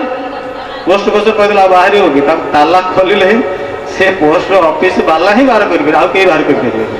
ଆମ ବୋଉର ବୁଦ୍ଧିଟା ବି ସେୟା, ସେ ଏମିତି ତାକୁ ସାଇତି ରଖିବ, ଅଭାବରେ କଷ୍ଟ ବେଳେ ସେଟା ଏମିତି କାମରେ ଲାଗିବ। ସେ ଭୁରି ଭୁରି ପ୍ରଶଂସା କରନ୍ତି ବୋଉ। କାରଣ ଇଏ ହେଉଛି ପରିବାର। ରୋଷେଇ କରିବେ, ବାଘ ଗର୍ଜନ କରୁଥିବ। ଆପଣ ଦେଖିବେ ରୋଷେଇ କଲାବେଳେ ଛୋଟ ଝିଅଟେ ଯେତେବେଳେ ରୋଷେଇ କରିବେ ବାହାରେ ବାଘ ଗର୍ଜନ ବି ହେଉଥିବ, ଭୟ ପାଆନ୍ତିନି। এইভাবে ভাবে চালে সাংসারিক জীবন। ঠাকুর পাঠ পড়িବାକୁ যাଉଥିଲେ, ତେଣୁ ଚାଲିଲା এইଭଳି ବୈବାହିକ ଜୀବନ ଚାଲିଲା, ପ୍ରତିବାଦ କିଛି ନାହିଁ। ଆଉ ଗୋଟେ ଘଟଣା କେତେଟା କଥା କହିବେ। ଠାକୁର ବଡ଼ ମାଙ୍କୁ ବହୁତ ଭଲ ପାଉଥିଲେ, ଏତେ ଭଲ ପାଉଥିଲେ ଯେ ଲୋକମାନେ ଭାବୁଥିଲେ ଯେ ଏ ଠାକୁରଙ୍କ ପାଖରେ ସ୍ତ୍ରୈଣ ବୁଦ୍ଧି ଅଛି, ମାନେ ସ୍ତ୍ରୀ ଆସକ୍ତି ବୁଦ୍ଧିଟା ବେଶୀ ଅଛି। କାହିଁକି ସମସ୍ତଙ୍କ ଆଗରେ ସେ ବଡ଼ ମାଙ୍କୁ ଏମିତି ଖୋଜୁଥିଲେ ଯେ ଯେଉଁମାନେ ଆଗନ୍ତୁକ ଆସନ୍ତି ବିଶିଷ୍ଟ ଲୋକ ଆଉ ସମସ୍ତେ ଟିକେ ସନ୍ଦେହୀ ଚକ୍ଷୁରେ ଆସନ୍ତି, ପରୀକ୍ଷାଗତ କରିବା ପାଇଁ ଆସନ୍ତି ନା। ଠାକୁର ତ ଜଣେ ସାଧାରଣ ଗୋଟେ ମଣିଷ, ତାଙ୍କୁ ଭଗବାନ ସଜେଇଲେଣି ସମସ୍ତେ। ଦେଶ ବିଦେଶରେ ତାଙ୍କୁ ଠାକୁର ଭଗବାନ ପୁରୁଷୋତ୍ତମ କେତେ କ'ଣ କରି ଉପମା ଦେଲେଣି। ଆସୁଛନ୍ତି ସେମାନେ ପରୀକ୍ଷା କରିବା ପାଇଁ। এই ସମୟରେ ଠାକୁର ଯଦି ଖାଲି ସ୍ତ୍ରୀ ସ୍ତ୍ରୀ ଖାଲି ଖୋଜିବେ ବଡ଼ ବୋଉକୁ, ତାହେଲେ ଲୋକ ଅନ୍ୟ ଚକ୍ଷୁରେ ବି ଦେଖିବେ ସ୍ତ୍ରୈଣ ବୁଦ୍ଧିଗତ ଅଛି। ତେଣୁ ଠାକୁରଙ୍କ ପାଖରେ କିନ୍ତୁ ଏଇଟା ଗୋଟେ ଘଟଣା କହିବି, ଗୋଟେ ଦିଟା ଘଟଣା। ବଡ଼ ମା ବାପ ଘରକୁ ଯିବେ, ବାପ ଘରକୁ ଗଲେ ଯାଇଛନ୍ତି, ପହଞ୍ଚିକିରି ନିଜର ଲୁଗା ସିଏ ବଦଳେଇ ନାହାନ୍ତି। ଟେଲିଗ୍ରାମ ଆସିଲା, ବଡ଼ ବୋଉ ତୁମେ କେବେ ଫେରୁଛ? ଇଏ ହେଉଛନ୍ତି ଠାକୁରଙ୍କର ବଡ଼ ମାଙ୍କ ପ୍ରତି ଯେଉଁ ପ୍ରୀତି ସମ୍ପର୍କ। ବଡ଼ ବୋଉ ତୁମେ କେବେ ଫେରୁଛ? ବଡ଼ ମା ବିରକ୍ତ ହେଲେ, ଯିଏ ହେଲେ ବିରକ୍ତ ହେବେ। ଆପଣମାନେ ବାପ ଘରକୁ ଯାଇଥିବେ, ଯଦି ସାଙ୍ଗେ ସାଙ୍ଗେ ଟେଲିଫୋନ୍ ଆସିବ ସାଙ୍ଗେ ସାଙ୍ଗେ ଫେରି ଆସ, ତାହେଲେ ସ୍ୱାମୀ ଉପରେ ବିରକ୍ତ ହେବେ, ବଡ଼ ମା ବି ବିରକ୍ତ ହେଇଥିବେ। ଇଏ ଆଉ ଦିନେ କଥା, ବଡ଼ ମା ଯାଇଛନ୍ତି କଲିକତା ସହର ଯାଇଛନ୍ତି। କଲିକତାରୁ ଖବର ଆସିଲା ବଡ଼ ମା ଫେରିବେ। ଠାକୁର ବ୍ୟସ୍ତ ହେଇଗଲେ, କେଉଁ ଗାଡ଼ିରେ ଫେରିବେ? ଦେଖନ୍ତୁ ସେତେବେଳକୁ ଠାକୁରଙ୍କର ଲୋକ ଜୀବନ ବିଶାଳ ହେଇଗଲାଣି। ଲୋକ ଜୀବନ ଆଉ এইଭଳି ସୀମିତ ନୁହେଁ। ଗୋଟେ ପରିବାର କି ଗୋଟେ ଗାଁ, ଗୋଟେ ସହର ଭିତରେ ବିଶାଳ ସେ ଦେଶ ଦିବସ, ସେ ଗୋଟେ ବିଶ୍ୱସ୍ତରୀୟ ତାଙ୍କର ଲୋକ ଜୀବନ ସୃଷ୍ଟି ହେଇଗଲାଣି। କେତେ ବିଶେଷ ମଣିଷ, ବିଶିଷ୍ଟ ବ୍ୟକ୍ତି, ଫିଲୋସଫର କୁହନ୍ତୁ, ବୈଜ୍ଞାନିକ କୁହନ୍ତୁ, ଦାର୍ଶନିକ କୁହନ୍ତୁ, ରାଜନୈତିକ କୁହନ୍ତୁ, କେତେ ବିଶେଷ ମଣିଷ ଠାକୁରଙ୍କ ପାଖକୁ ଆସିଛନ୍ତି। ସେଇ ସମୟରେ ବଡ଼ ମା ଯେତେବେଳେ କହୁଛନ୍ତି ମେସେଜ ଆସିଲା କଲିକତାରୁ ଫେରିବେ, ଠାକୁର ବ୍ୟସ୍ତ ହେଇଯାଉଛନ୍ତି। ଠାକୁର ବ୍ୟସ୍ତ ହେଇ କହୁଛନ୍ତି ବଡ଼ ବୋଉ ଫେରିବେ, ବଡ଼ ବୋଉ କଲିକତାରୁ ଆସୁଛନ୍ତି, କେଉଁ ଗାଡ଼ିରେ ଆସିବେ? ଦେଖନ୍ତୁ କେଷ୍ଟ ଦେଇ ବସିଛନ୍ତି, ଏତେ ବଡ଼ ବୈଜ୍ଞାନିକ ସିଏ, ଆଉ ହଜୁରମାନ ଯାହା ବି ବସିଛନ୍ତି, ସମସ୍ତ ଆଗରେ ଠାକୁର ବାରମ୍ବାର ବ୍ୟସ୍ତ ହେଉଛନ୍ତି। ବୁଝେଇଦେଲେ, କେଷ୍ଟଟା ବୁଝେଇଦେଲେ, ଠାକୁର ଆପଣଙ୍କୁ କିଛି ବ୍ୟସ୍ତ ହେବା ଦରକାର ନାହିଁ, ସବୁ ବ୍ୟବସ୍ଥା ହେଇଯାଇଛି। ଯଶୀଡିରେ ଷ୍ଟେସନ ପହଞ୍ଚିଲେ ବଡ଼ ମା କେମିତି ଆସିବେ ସବୁ ବ୍ୟବସ୍ଥା ହେଇକି ଅଛି, ଆପଣଙ୍କୁ ସାମାନ୍ୟ ଟିକେ ବ୍ୟସ୍ତ ହେବ। ଆପଣ ଦେଖିବେ ସେମିତି ଯଦି ଟ୍ରେନ୍ ସାଉଣ୍ଡ, ଯଦି କିଛି ରେଲର ସାଉଣ୍ଡ ଶୁଭିଲା, ଠାକୁର ବ୍ୟସ୍ତ ହେଇଯାଆନ୍ତି, ଏଇ ବୋଧେ ବଡ଼ ବୋଉ ଆସିଗଲେ। ଦେଖନ୍ତୁ ଗୋଟେ ସାଧାରଣ ମଣିଷ, ଗର୍ଜିୟସଲି ସିମ୍ପଲ, ୱାଇଜଲି ଫୁଲିଶ, ଆବନର୍ମାଲି ନର୍ମାଲ। ଗୋଟେ ପୁରୁଷୋତ୍ତମଙ୍କର ଲକ୍ଷଣ ତ ସେୟା, ହି ଇଜ ଗର୍ଜିୟସଲି ସିମ୍ପଲ, ଆବନର୍ମାଲି ନର୍ମାଲ। କେଉଁ ମଣିଷ କହିବ ଗୋଟେ ସ୍ତ୍ରୀ ପାଇଁ ଏଭଳି ପାଗଳ ଭଳି ହେଉଛି? କିଏ କହିବ ଯେ ଇଏ ଠାକୁର, ଇଏ ପୁରୁଷୋତ୍ତମ? ବ୍ୟସ୍ତ ହେଇ ପଡ଼ୁଛନ୍ତି, ଏଇ ବଡ଼ ବୋଉ ବୋଧେ ପଳେଇ ଆସିବେ। ସମସ୍ତେ ବୁଝଉଛନ୍ତି ପିଲାଙ୍କ ଭଳି, ଠାକୁର ବଡ଼ ମା ଆସିନାହାନ୍ତି, ଏଇଟା ଅଲଗା ଟ୍ରେନ୍। ଏଭଳି କରି ବଡ଼ ମାଙ୍କର ଟ୍ରେନ୍ ଆସିବ, ଅମକ ସମୟରେ ଆସିବ, ସନ୍ଧ୍ୟାବେଳେ ସବୁ ବ୍ୟସ୍ତ ହେବେନି। ବଡ଼ ମା ଆସିଲେ, ଯେଉଁମାନେ ଯଶୀଡିରେ ଥିଲେ ସେମାନେ ବଡ଼ ମାଙ୍କୁ ଧରି ଆସିଲେ। ଦେଖନ୍ତୁ ଏଇ ମୁହୂର୍ତ୍ତଟା ଦେଖନ୍ତୁ, ବଡ଼ ମା ଠାକୁରଙ୍କୁ ଦେଖିବେ, ପ୍ରଥମେ ଦେଖିବେ। ବଡ଼ ମା ଆସିଲେ ଠାକୁରଙ୍କୁ ପ୍ରଣାମ କଲେ, ବହୁ ବିଶିଷ୍ଟ ଭକ୍ତ ମଣ୍ଡଳୀ ରହିଛନ୍ତି, ବଡ଼ ମା ଠାକୁରଙ୍କୁ ପ୍ରଣାମ କଲେ। ବଡ଼ ମାଙ୍କର ଚକ୍ଷୁ ସେ ଠାକୁରଙ୍କର ଚକ୍ଷୁ ସହିତ ମିଳନ ହେଲା। ଗୋଟିଏ ମୁହୂର୍ତ୍ତ ବଡ଼ମା ଚାଲିଲେ ତାଙ୍କର କୋଠରୀକୁ, ଠାକୁର ମଗ୍ନ ହେଇ ଉଠିଲେ ପୁଣି ଆଉଥରେ ଭକ୍ତ ମଣ୍ଡଳୀ ସହିତ। ଅନାସକ୍ତ, ସବୁବେଳେ ସେ ଚିର ଜାଗ୍ରତ, ଚିର ଅନାସକ୍ତ, କୌଣସି ଆସକ୍ତି ତାଙ୍କୁ ଲାଗେ ନା। ସେ ସେଇ ପ୍ଲେନ୍ରୁ ଆସିଛନ୍ତି, from above the plane of complexes. କୌଣସି କମ୍ପ୍ଲେକ୍ସ, କୌଣସି ବୃତ୍ତି ପ୍ରବୃତ୍ତି ତାଙ୍କୁ ଟଚ୍ ହିଁ କରେ ନା। ସେ ସବୁର ଉର୍ଦ୍ଧ୍ୱରୁ ଆସି ମଣିଷକୁ ନିୟନ୍ତ୍ରଣ କରନ୍ତି। ବଡ଼ମାଙ୍କର ଠାକୁରଙ୍କର ଏଇଭଳି ଜୀବନ ଯଦି ନଥାନ୍ତା ଆମେ ନିୟନ୍ତ୍ରିତ ହେଇନଥାନ୍ତୁ। ଆପଣମାନେ ଚିନ୍ତା କରନ୍ତୁ, ଆପଣମାନେ ଚିନ୍ତା କରନ୍ତୁ, ମାସ ସାରା ଆପଣମାନେ ଯେଉଁ ମାତୃସମ୍ମିଳନୀ ଚାଲିଛି କାହାକୁ ଲକ୍ଷ୍ୟ କରି ଚାଲିଛି? ବଡ଼ମାଙ୍କର ସେଇ ମହାଜୀବନକୁ, ଠାକୁରଙ୍କର ବଡ଼ମାଙ୍କର ସେଇ ଯେଉଁ ଦିବ୍ୟ ଦାମ୍ପତ୍ୟ ଜୀବନକୁ ଲକ୍ଷ୍ୟ କରି ଆମେ ନିୟନ୍ତ୍ରିତ ହେଉଛୁ। ଠାକୁର ଯଦି ଆସକ୍ତ ଥାନ୍ତେ, ତାଙ୍କୁ ଯଦି ବୃତ୍ତି ପ୍ରବୃତ୍ତି ଟଚ୍ କରୁଥାନ୍ତା, ଆମର ଆକର୍ଷଣ ଏତେ ନଥାନ୍ତା। ତାଙ୍କୁ କୌଣସି ବୃତ୍ତି ପ୍ରବୃତ୍ତି କୌଣସି କମ୍ପ୍ଲେକ୍ସ ତାଙ୍କୁ ସ୍ପର୍ଶ କରେ ନା। ସେ ସବୁର ଉର୍ଦ୍ଧ୍ୱରେ ଏଇ ଯେଉଁ ଜୀବନ, ଏଇ ଯେଉଁ ଦାମ୍ପତ୍ୟ ଜୀବନ, ଏଇ ଯେଉଁ ମହାଜୀବନ ମଣିଷକୁ ଆଜି ଲକ୍ଷ ଲକ୍ଷ ମଣିଷ, କେତେ ଶିକ୍ଷିତ ମଣିଷ ବଡ଼ମାଙ୍କ ପାଠ ପଢ଼ିଛନ୍ତି? ବଡ଼ମା ପାଠ ପଢ଼ିନାହାନ୍ତି, କେଉଁଠି ସଭା ସମିତିରେ ଭାଷଣ ଦେଇଛନ୍ତି ନା କେଉଁଠି ତାଙ୍କୁ ନିର୍ବାଚନ କରିଛନ୍ତି ନେତ୍ରୀ ହିସାବରେ? ସେଇଭଳି କିଛି ତାଙ୍କର ନାହିଁ। କିନ୍ତୁ ଆଜି ଏତେ ଶିକ୍ଷିତ ଯୁବ ସମାଜ, ଆଜି ପାଶ୍ଚାତ୍ୟ ଦେଶରୁ କୁହନ୍ତୁ, ପ୍ରାଚ୍ୟ ଦେଶରୁ କୁହନ୍ତୁ, ସବୁ ଦେଶରୁ ଆଜି ଠାକୁରଙ୍କର ଦାମ୍ପତ୍ୟ ଜୀବନର ଚର୍ଚ୍ଚା। କେତେ ମହାନ ସେ ଦାମ୍ପତ୍ୟ ଜୀବନ। ବଡ଼ମା କହୁଛନ୍ତି ଠାକୁର ଆମମାନଙ୍କର ଗୋଟେ ଦାମ୍ପତ୍ୟ ଜୀବନରେ ରହିଛି। ସ୍ୱାମୀ ସ୍ତ୍ରୀ ସବୁବେଳେ ଚାହେଁ ସ୍ୱାମୀ ଆଗରୁ ମରିଯିବା ପାଇଁ। ତାକୁ କ'ଣ କହନ୍ତି? ଅହୟ ସୁଲକ୍ଷଣା କହନ୍ତି। ସ୍ୱାମୀ ଆଗରୁ ଯିଏ ମରିଗଲା ସେଇଟା ପୁଣି ମହାପୁଣ୍ୟ। এটা তো বড়মা ভুল প্রমাণিত কলে। বড়মা এটা ভুল প্রমাণিত কলে। বড়মা ঠাকুরଙ୍କ ପାଖରେ ଅତ୍ୟନ୍ତ ଅତି ଇଏ ସେ କଥାଭାଷା ହେଉଛନ୍ତି, ମାନେ ସ୍ୱାମୀ ସ୍ତ୍ରୀ ଯେମିତି କଥାଭାଷା ହୁଅନ୍ତି ଦୁଃଖ ସୁଖ, ସେଇଭଳି ସମୟରେ ବଡ଼ମା କହୁଛନ୍ତି ତୁମ ଆଗରୁ ମୁଁ ମରିବାକୁ ଚାହେଁ ନା, ତୁମ ଆଗରୁ ମୁଁ ମରିବାକୁ ଚାହେଁ ନା। କାହିଁକି? ତୁମ ଆଗରୁ ଯଦି ମୁଁ ଚାଲିଯାଏ ମୁଁ ଜାଣିଛି ତୁମର ବହୁତ କଷ୍ଟ ହେବ। କେଉଁ ସ୍ତ୍ରୀ ଚାହିଁବ ତା ସ୍ୱାମୀକୁ କଷ୍ଟ ଦେଇକରି ମରିବ? ବଡ଼ମା ତ ଏଇଟା ଭୁଲ ପ୍ରମାଣିତ କରିବ। ଖାଲି ବଡ଼ମା ଠାକୁରଙ୍କ ପାଇଁ କରିନାହାନ୍ତି, ବଡ଼ ବୋଉର ମର୍ଯ୍ୟାଦା ରଖିବା ପାଇଁ ନିଜର ସ୍ତ୍ରୀ, ନିଜର ସହଧର୍ମିଣୀ, ନିଜର ବୋହୂ, ନିଜର ପରିବାରର ଯିଏ ବୋହୂ ତାର ମର୍ଯ୍ୟାଦା ରଖିବା ପାଇଁ ଗୋଟିଏ ଘଟଣା କରି ମୋର ବକ୍ତବ୍ୟ ସାରି ସମୟ ହେଇଯାଉଛି। ଦିନେ ବଡ଼ମା ବସିଛନ୍ତି, ଚାଉଳରୁ ଗୋଡ଼ି ବାଛୁଛନ୍ତି, ଟିକେ ଦୂରରେ ବସିଛନ୍ତି, ଯୋଉଟା ଆମର ମେମୋରିଆଲ ହେଇଛି ସେଇ ଜାଗାରେ। ପ୍ରଥମେ ତ ଠାକୁର ସେଇଠି ଥିଲେ, ବାଡ଼ାଲ ବାଙ୍ଗଲା ସେଇଠି ଗୋଡ଼ି ବାଛୁଛନ୍ତି, ଚାଉଳରୁ ଗୋଡ଼ି ବାଛୁଛନ୍ତି। ଠାକୁର ଖଣ୍ଡ ଦୂରରେ ବସିକିରି କଥାବାର୍ତ୍ତା ହେବାକୁ ଦେଖିଲେ ବଡ଼ମା ଚାଉଳରୁ ଗୋଡ଼ି ବାଛୁଛନ୍ତି। ତାପରେ ଅତ୍ୟନ୍ତ ସ୍ୱଭାବ ପରେ ଠାକୁର କହୁଛନ୍ତି ବଡ଼ ବୋଉ କ'ଣ କରୁଛ? ବଡ଼ମା କହିଲେ ଆଉ କ'ଣ କରିବି, ଚାଉଳରୁ ଗୋଡ଼ି ବାଛୁଛି। ଠାକୁର କହିଲେ ଦେଖନ୍ତୁ ଗୋଡ଼ି ବାଛିବାକୁ ତ ବହୁତ ଲୋକ ଅଛନ୍ତି, ଠାକୁରଙ୍କ ପାଖରେ ବହୁତ ସେବିକା, ଠାକୁରଙ୍କ ପାଖରେ ବଡ଼ମାଙ୍କ ପାଖରେ ଏସବୁ କାର୍ଯ୍ୟ ସେବିକା ମାନେ କରନ୍ତି ନା, ତମର କ'ଣ ଗୋଡ଼ି ବାଛିବା ଦରକାର ପଡ଼ିଲା? ନାଇଁ ନାଇଁ, ମୁଁ ଦେଖନ୍ତୁ ବଡ଼ ବୋଉର ନଜରଟା କେତେ ତୀକ୍ଷ୍ଣ। ଲକ୍ଷ୍ମୀ ମାନେ କ'ଣ? ଲକ୍ଷ୍ମୀ ମାନେ ସୁଲୋଚନ।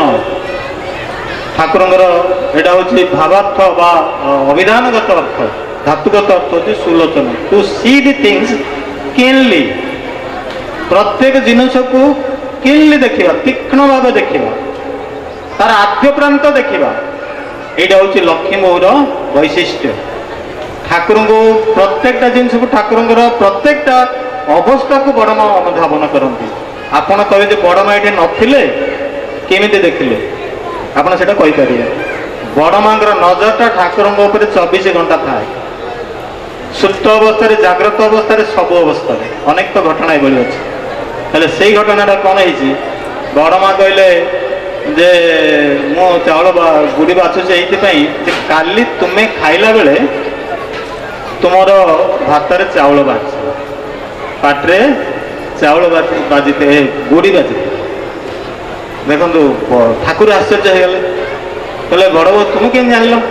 ମୁଁ ତ ତାକୁ ସେ ଗୁଡ଼ିଟାକୁ ଅତ୍ୟନ୍ତ ଯତ୍ନ ସହକାରେ ପାକୁଳି ପାକୁଳି କରି ବାହାର କରିଦେଇଥିଲି। ମୁଁ ଭାବୁଥିଲି ବୋଧେ କେହି ଜାଣିନାହାନ୍ତି, ଜାଣିଲେ ବଡ଼ ବୋଉ କଷ୍ଟ ପାଇବେ।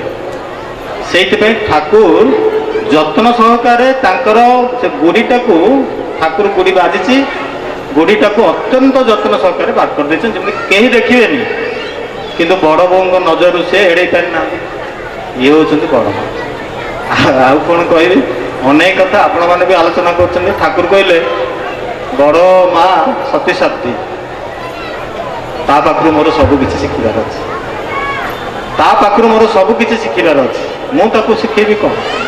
ଇଏ ଠାକୁରଙ୍କର କଥା। ଠାକୁର ପ୍ରଶସ୍ତି, ସ୍ୱାମୀର ପ୍ରଶସ୍ତି ହେଉଛି ପ୍ରଶସ୍ତି, ସ୍ତ୍ରୀର ପାଇଁ ଯେଉଁ ପ୍ରଶସ୍ତି ସେଇଟା ହେଉଛି ସବୁଠୁ ବଡ଼ ଡିଗ୍ରୀ, ୟୁନିଭର୍ସିଟିର ଡିଗ୍ରୀ। ଠାକୁର ୟୁନିଭର୍ସିଟିର ଡିଗ୍ରୀ ତା ଆଗରେ କିଛି ନୁହଁ, ତୁଚ୍ଛ। ସ୍ୱାମୀର ପ୍ରଶସ୍ତି, ସ୍ତ୍ରୀ ସବୁବେଳେ ଚାହିଁକିରି ଥିବ ଯେ ସ୍ୱାମୀ ତାକୁ ଟିକେ ପ୍ରଶଂସା କରୁଛନ୍ତି କି ନାହିଁ। ଅଭିମାନ କରନ୍ତି, ପ୍ରଶଂସା ନ କଲେ ଏତେ କଲି, କିଛି କହିଲେନି, ପଳେଇଲେ। ଏ ପ୍ରଶସ୍ତି ଟିକେ ପାଇଁ ସମସ୍ତଙ୍କର ଲୋଭ ଥାଏ। ଏ ଲୋଭ, ଏଇ ପ୍ରଶସ୍ତିଟା ହିଁ ଡିଗ୍ରୀ। ବଡ଼ ବୋଉ ଦୁଇ ବିପରୀତ ସତ୍ତା। କହୁଛନ୍ତି ତୁମର ଠାକୁର ଯଦି ନାରୀ ଦେହ ଧରି ଆସିଥାନ୍ତେ ତାହେଲେ ଯୋଉ ରୂପଟା ହେଇଥାନ୍ତା ସେ ରୂପଟା ହଉଛି ବଡ଼ ବୋଉ। ଆଉ କ'ଣ ଅଧିକ କହିଥାନ୍ତି? ତୁମର ଠାକୁର ଯଦି ନାରୀ ଦେହ ଧରି ଆସିଥାନ୍ତେ ତାହେଲେ ଯୋଉ ରୂପଟା ହେଇଥାନ୍ତା ସିଏ ହଉଛନ୍ତି ବଡ଼ ବୋଉ। ତାହେଲେ ମୋର ଅବିକଳ ହିଁ ବଡ଼ ବୋଉ। ପ୍ରତ୍ୟେକଟି ଜୀବନ ଭିତରେ ଦୁଇଟି ସତ୍ତା ଥାଏ। ମୁଁ ପୁରୁଷ, ମୋ ପାଖରେ ନାରୀ ସତ୍ତା ବି ରହିଛି। ନାରୀ ପାଖରେ ଗୋଟେ ପୁରୁଷ ସତ୍ତା ରହିଛି। ନାରୀ ସତ୍ତାଟା ଡୋମିନାଣ୍ଟ ଅଛି, ପୁରୁଷ ସତ୍ତାଟା ରିସେସିଭ୍ ହୋଇକିରି ଅଛି। ଦେଖିବେ ବିବାହ ଯଦି କମ୍ପାଟିବିଲ ଥାଏ, ତାର ସ୍ତ୍ରୀ, ଜଣେ ପୁରୁଷର ସ୍ତ୍ରୀର ସ୍ୱଭାବଟା କମ୍ପ୍ଲିମେଣ୍ଟାରୀ, ତାର ନାରୀ ସତ୍ତାର ଅନୁରୂପ ହେଇଥିବ। ଠାକୁରଙ୍କର ଯେଉଁ ନାରୀ ସତ୍ତାର ଅନୁରୂପ ହେଉଛନ୍ତି ଶ୍ରୀ ଶ୍ରୀ ବଡ଼ ମା। ତେଣୁ ଏତେ କମ୍ପାଟିବିଲିଟି, ଟିକେ ସାମାନ୍ୟତମ ଅସଙ୍ଗତି ନାହିଁ, ଅସାମାନ୍ୟ ନାହିଁ। ଯେତେବେଳେ ଠାକୁର ଆସି ପଚାରିଦେଲେ ବଡ଼ ବୋଉ ମୁଁ ତମକୁ କେବେ ଗାଳି କରିଛି? ବଡ଼ ବୋଉ ପୁରା ଆଶ୍ଚର୍ଯ୍ୟ ହେଇଗଲେ, କାନ୍ଦୁଣୁ ମାନ୍ଦୁଣୁ ହେଇଗଲେ। କହିଲେ ଆମ ଭିତରେ କେବେ ଝଗଡ଼ାପାତି ହେଇଛି? କହିଲେ ଠାକୁର କ'ଣ ଅଚାନକ ଭାବେ ଏଇଭଳି କହୁଛନ୍ତି?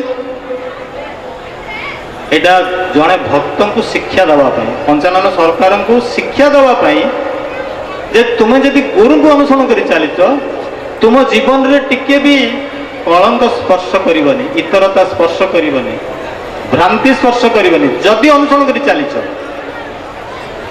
ଯଦି ଆମର ବଡ଼ ମାଙ୍କ ମୋର ଜୀବନରେ ଯଦି କିଛି ଅସଙ୍ଗତି ନାହିଁ, ତୁମ ସ୍ୱାମୀ ସ୍ତ୍ରୀ ଜୀବନରେ ଅସଙ୍ଗତି ଆସିଲା କେମିତି? ଭାବି ଦେଖନ୍ତୁ, ଅତ୍ୟନ୍ତ ଗୁରୁତ୍ୱପୂର୍ଣ୍ଣ ଏଇଟା କଥା। ମୋ ଜୀବନକୁ, ମୋର ପାରିବାରିକ ଜୀବନକୁ, ମୋର ଦାମ୍ପତ୍ୟ ଜୀବନକୁ ତିଆରି କରିବା ପାଇଁ ଏଇଟା ହେଉଛି ଏକ ମାନଦଣ୍ଡ। ଠାକୁରଙ୍କର ବଡ଼ ମାଙ୍କ ପାଖରେ ଯଦି କିଛି ଅସଙ୍ଗତି ନାହିଁ ମନର କୌଣସି ପ୍ରକାରରେ, ତାହେଲେ ମୋର ସ୍ୱାମୀ ସ୍ତ୍ରୀ ଜୀବନରେ ଅସଙ୍ଗତି ଆସିବ କେମିତି? ଯଦି ମୁଁ ତାଙ୍କୁ ଅନୁସରଣ କରେ। ଯଦି ଅନୁସରଣ କରିନି ତାହେଲେ ଅସଙ୍ଗତି ଆସିଛି।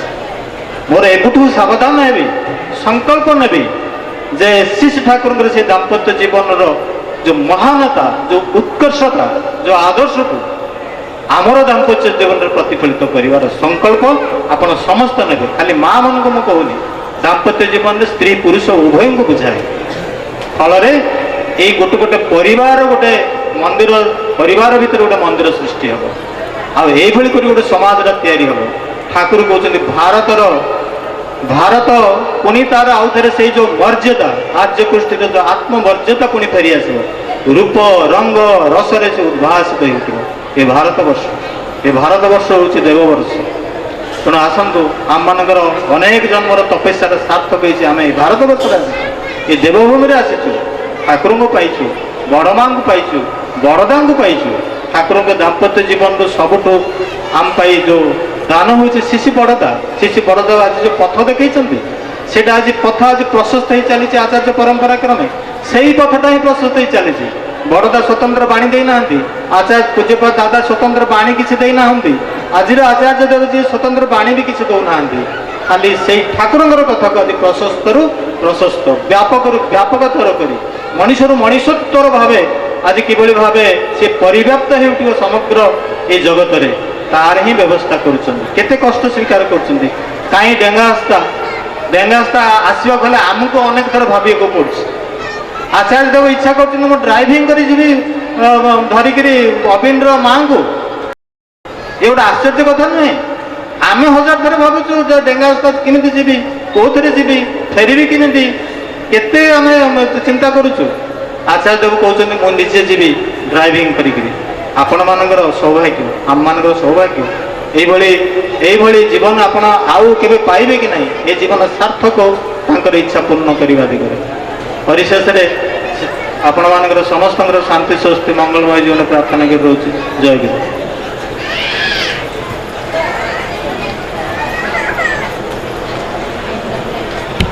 कोटि प्रणाम परमाराध्य श्री श्री बड़मां श्रीपाद पंकजरी कोटि कोटि प्रणाम परम पूज्यपाद श्री श्री बड़दां श्रीपाद पंकजरी कोटि कोटि प्रणाम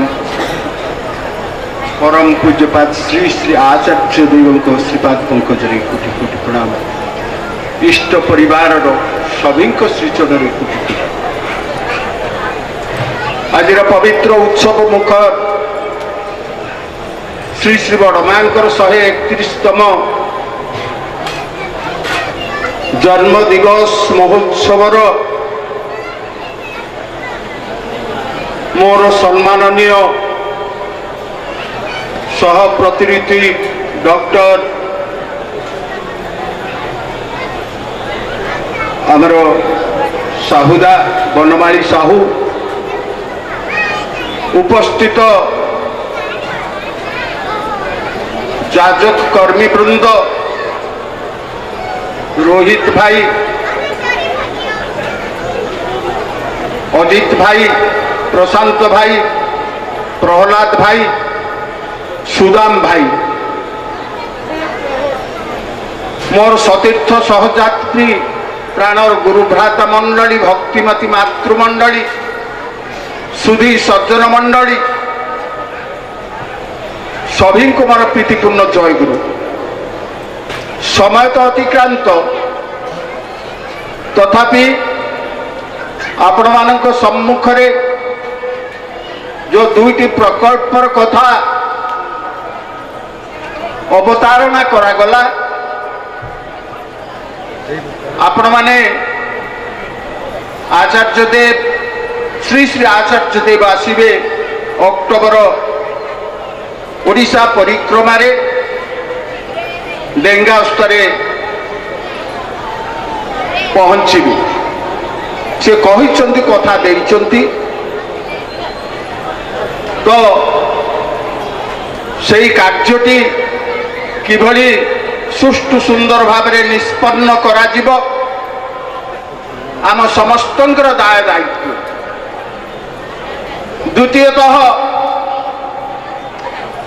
यही जगह किभली भाव में कष्ट साध्य भाव में आमे हस्त आम हाथ को आसला से कथा पाणिग्राहिता कहूले आमको बहुत आयास प्रयास माध्यम 6 मास भितर आमको 35 लाख संग्रह करने पड़ा। से कार्य आमको श्री श्री आचार्य देव आशीर्वाद करछंती तमे ताड़ाताड़ी बाउंड्रीटा पकई दियो। ताड़ाताड़ी माने शीघ्र बंगाली रे ताड़ाताड़ी माने शीघ्र शीघ्र शीघ्र बाउंड्री कामटा सारी दियो। तो यही गुड़िक पुणी चिकिटी आपण माने जानती प्राय 1.5 कोटी टंकार गोटे जगह जोड़े भाई आमको देले सेटा पुणी सत्संग को सत्संग सेक्रेटरी नाम रे आमे हस्तांतर कले एवं सेठ भी आसी बाउंड्री वाल काम पाई आशीर्वाद होगुड़िक आम आगे जेते जेते इष्ट कार्य आमे विनियोग करिबा आमर साधना सिद्धिर पथ सेते प्रशस्त हब। ठाकुर को सेतिकी सेतिकी आम भल पाइबा बिना कर्म स्तब्र हो निर्जीव हो तेणु आसतु समय तो अतिक्रांत है विशेष समय नवा नहीं सांग करवा वंदे पुरुषोत्तम वंदे पुरुषोत्तम वंदे पुरुषोत्तम वंदे पुरुषोत्तम वंदे पुरुषोत्तम परम प्रेममय श्री श्री ठाकुर अनुकूल चंद्र जी की जय परम प्रेममय श्री श्री ठाकुर अनुकूल चंद्र जी की जय परम प्रेममय श्री श्री ठाकुर अनुकूल चंद्र जी की जय परम आराध्या श्री श्री वड़मा की जय परम आराध्या श्री श्री वड़मा की जय परम आराध्या श्री श्री वड़मा की जय परम पूज्यपाद श्री श्री वड़दा की जय परम पूज्यपाद श्री श्री वड़दा की जय परम पूज्यपाद श्री श्री वड़दा की जय परम पूज्यपाद श्री श्री आचार्य देव की जय परम पूज्यपाद श्री श्री आचार्य देव की जय परम पूज्यपाद श्री श्री आचार्य देव की जय सत्संग की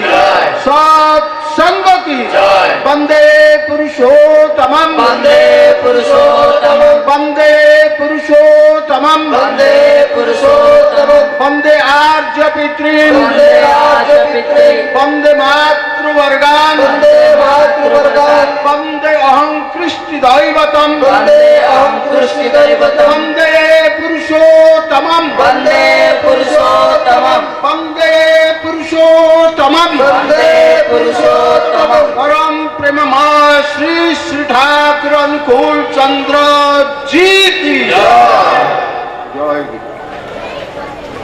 आपण माने बहु संख्यार चारिटी जाक ब्लॉकर माँ भाई सब आसी प्रतिकूल पागे तापर आम अंचलटा हूँ तो कृषि भित्तिक अंचल सबू जगार रुआ रुई चली तथापि माँ भाई मान बहुत समागम होती पुणी थे दयाल प्रार्थना जन आपणकर सुख समृद्धि आनंद आम काउंटर करवा बसिक खाई हब ना जगह पाइब ना बफे सिस्टम रे आमे प्रसाद सेवन करिबा सेटा आम आपण मानक समस्त सुगम हो जय गुरु शब्द नहीं मैं गाऊं कैसे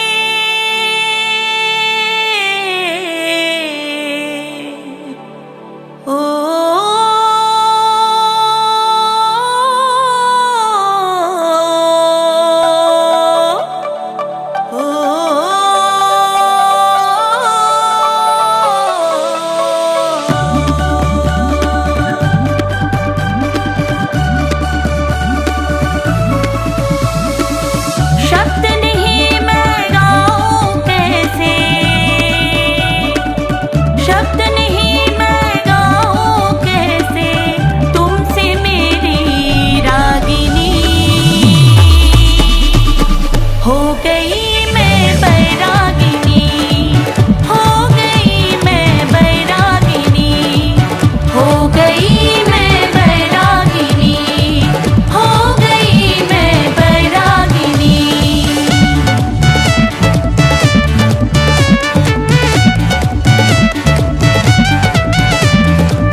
তোমারি সেবার অমৃত হবনে অমরণ গীতি আজি ধ্বনিছে ভুবনে। তোমারি সেবার অমৃত হবনে অমরণ গীতি আজি ধ্বনিছে ভুবনে। স্বস্তি মুখর প্রাণে তোমারি দয়ার দানে, স্বস্তি মুখর প্রাণে তোমারি দয়ার দানে। বর্ধন পথ মোরা পাই, ওগো বর্ধন পথ মোরা পাই। প্রেমে তোমারি প্রণাম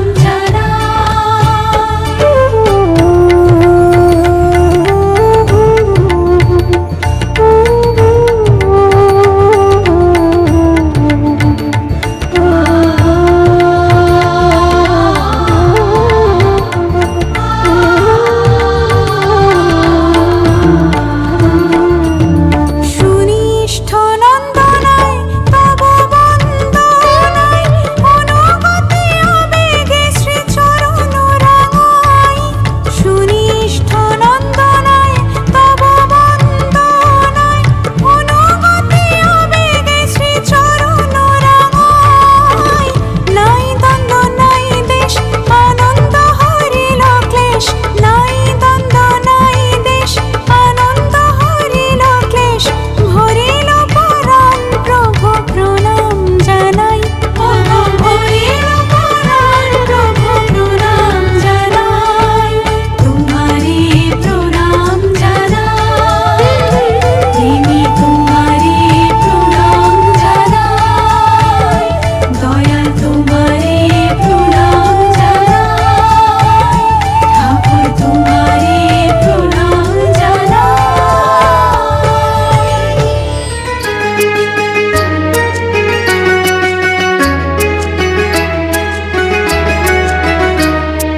শান্ত শীতল শান্ত শীতল ধরণী বুকুরে, শ্রাবণর কৃষ্ণ দ্বাদশী তিথিরে। জনমিলে মাত ধোপাদহ গ্রামে, জনমিলে মাত ধোপাদহ গ্রামে। সরাগে ধরণী উঠিলা চেই, আম বড় মাসেই আম বড় মাসেই আম বড় মাসেই আম বড় মাসেই।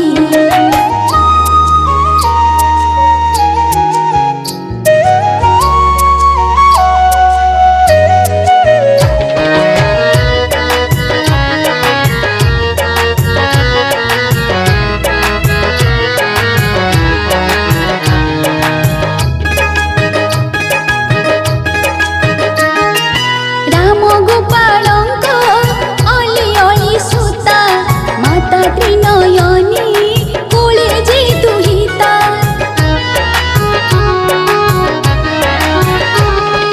রাম গোপালଙ୍କ অলি অলি সুতা, মাতা ত্রিনয়নী কোলে যে দুহিতা।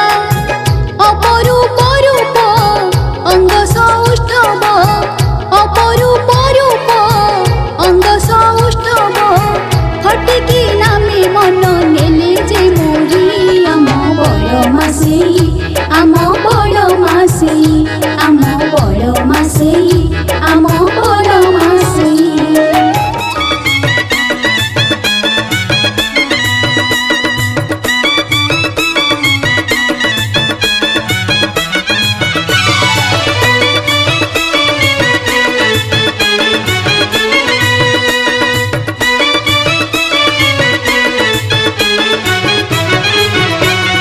বাজু শঙ্খ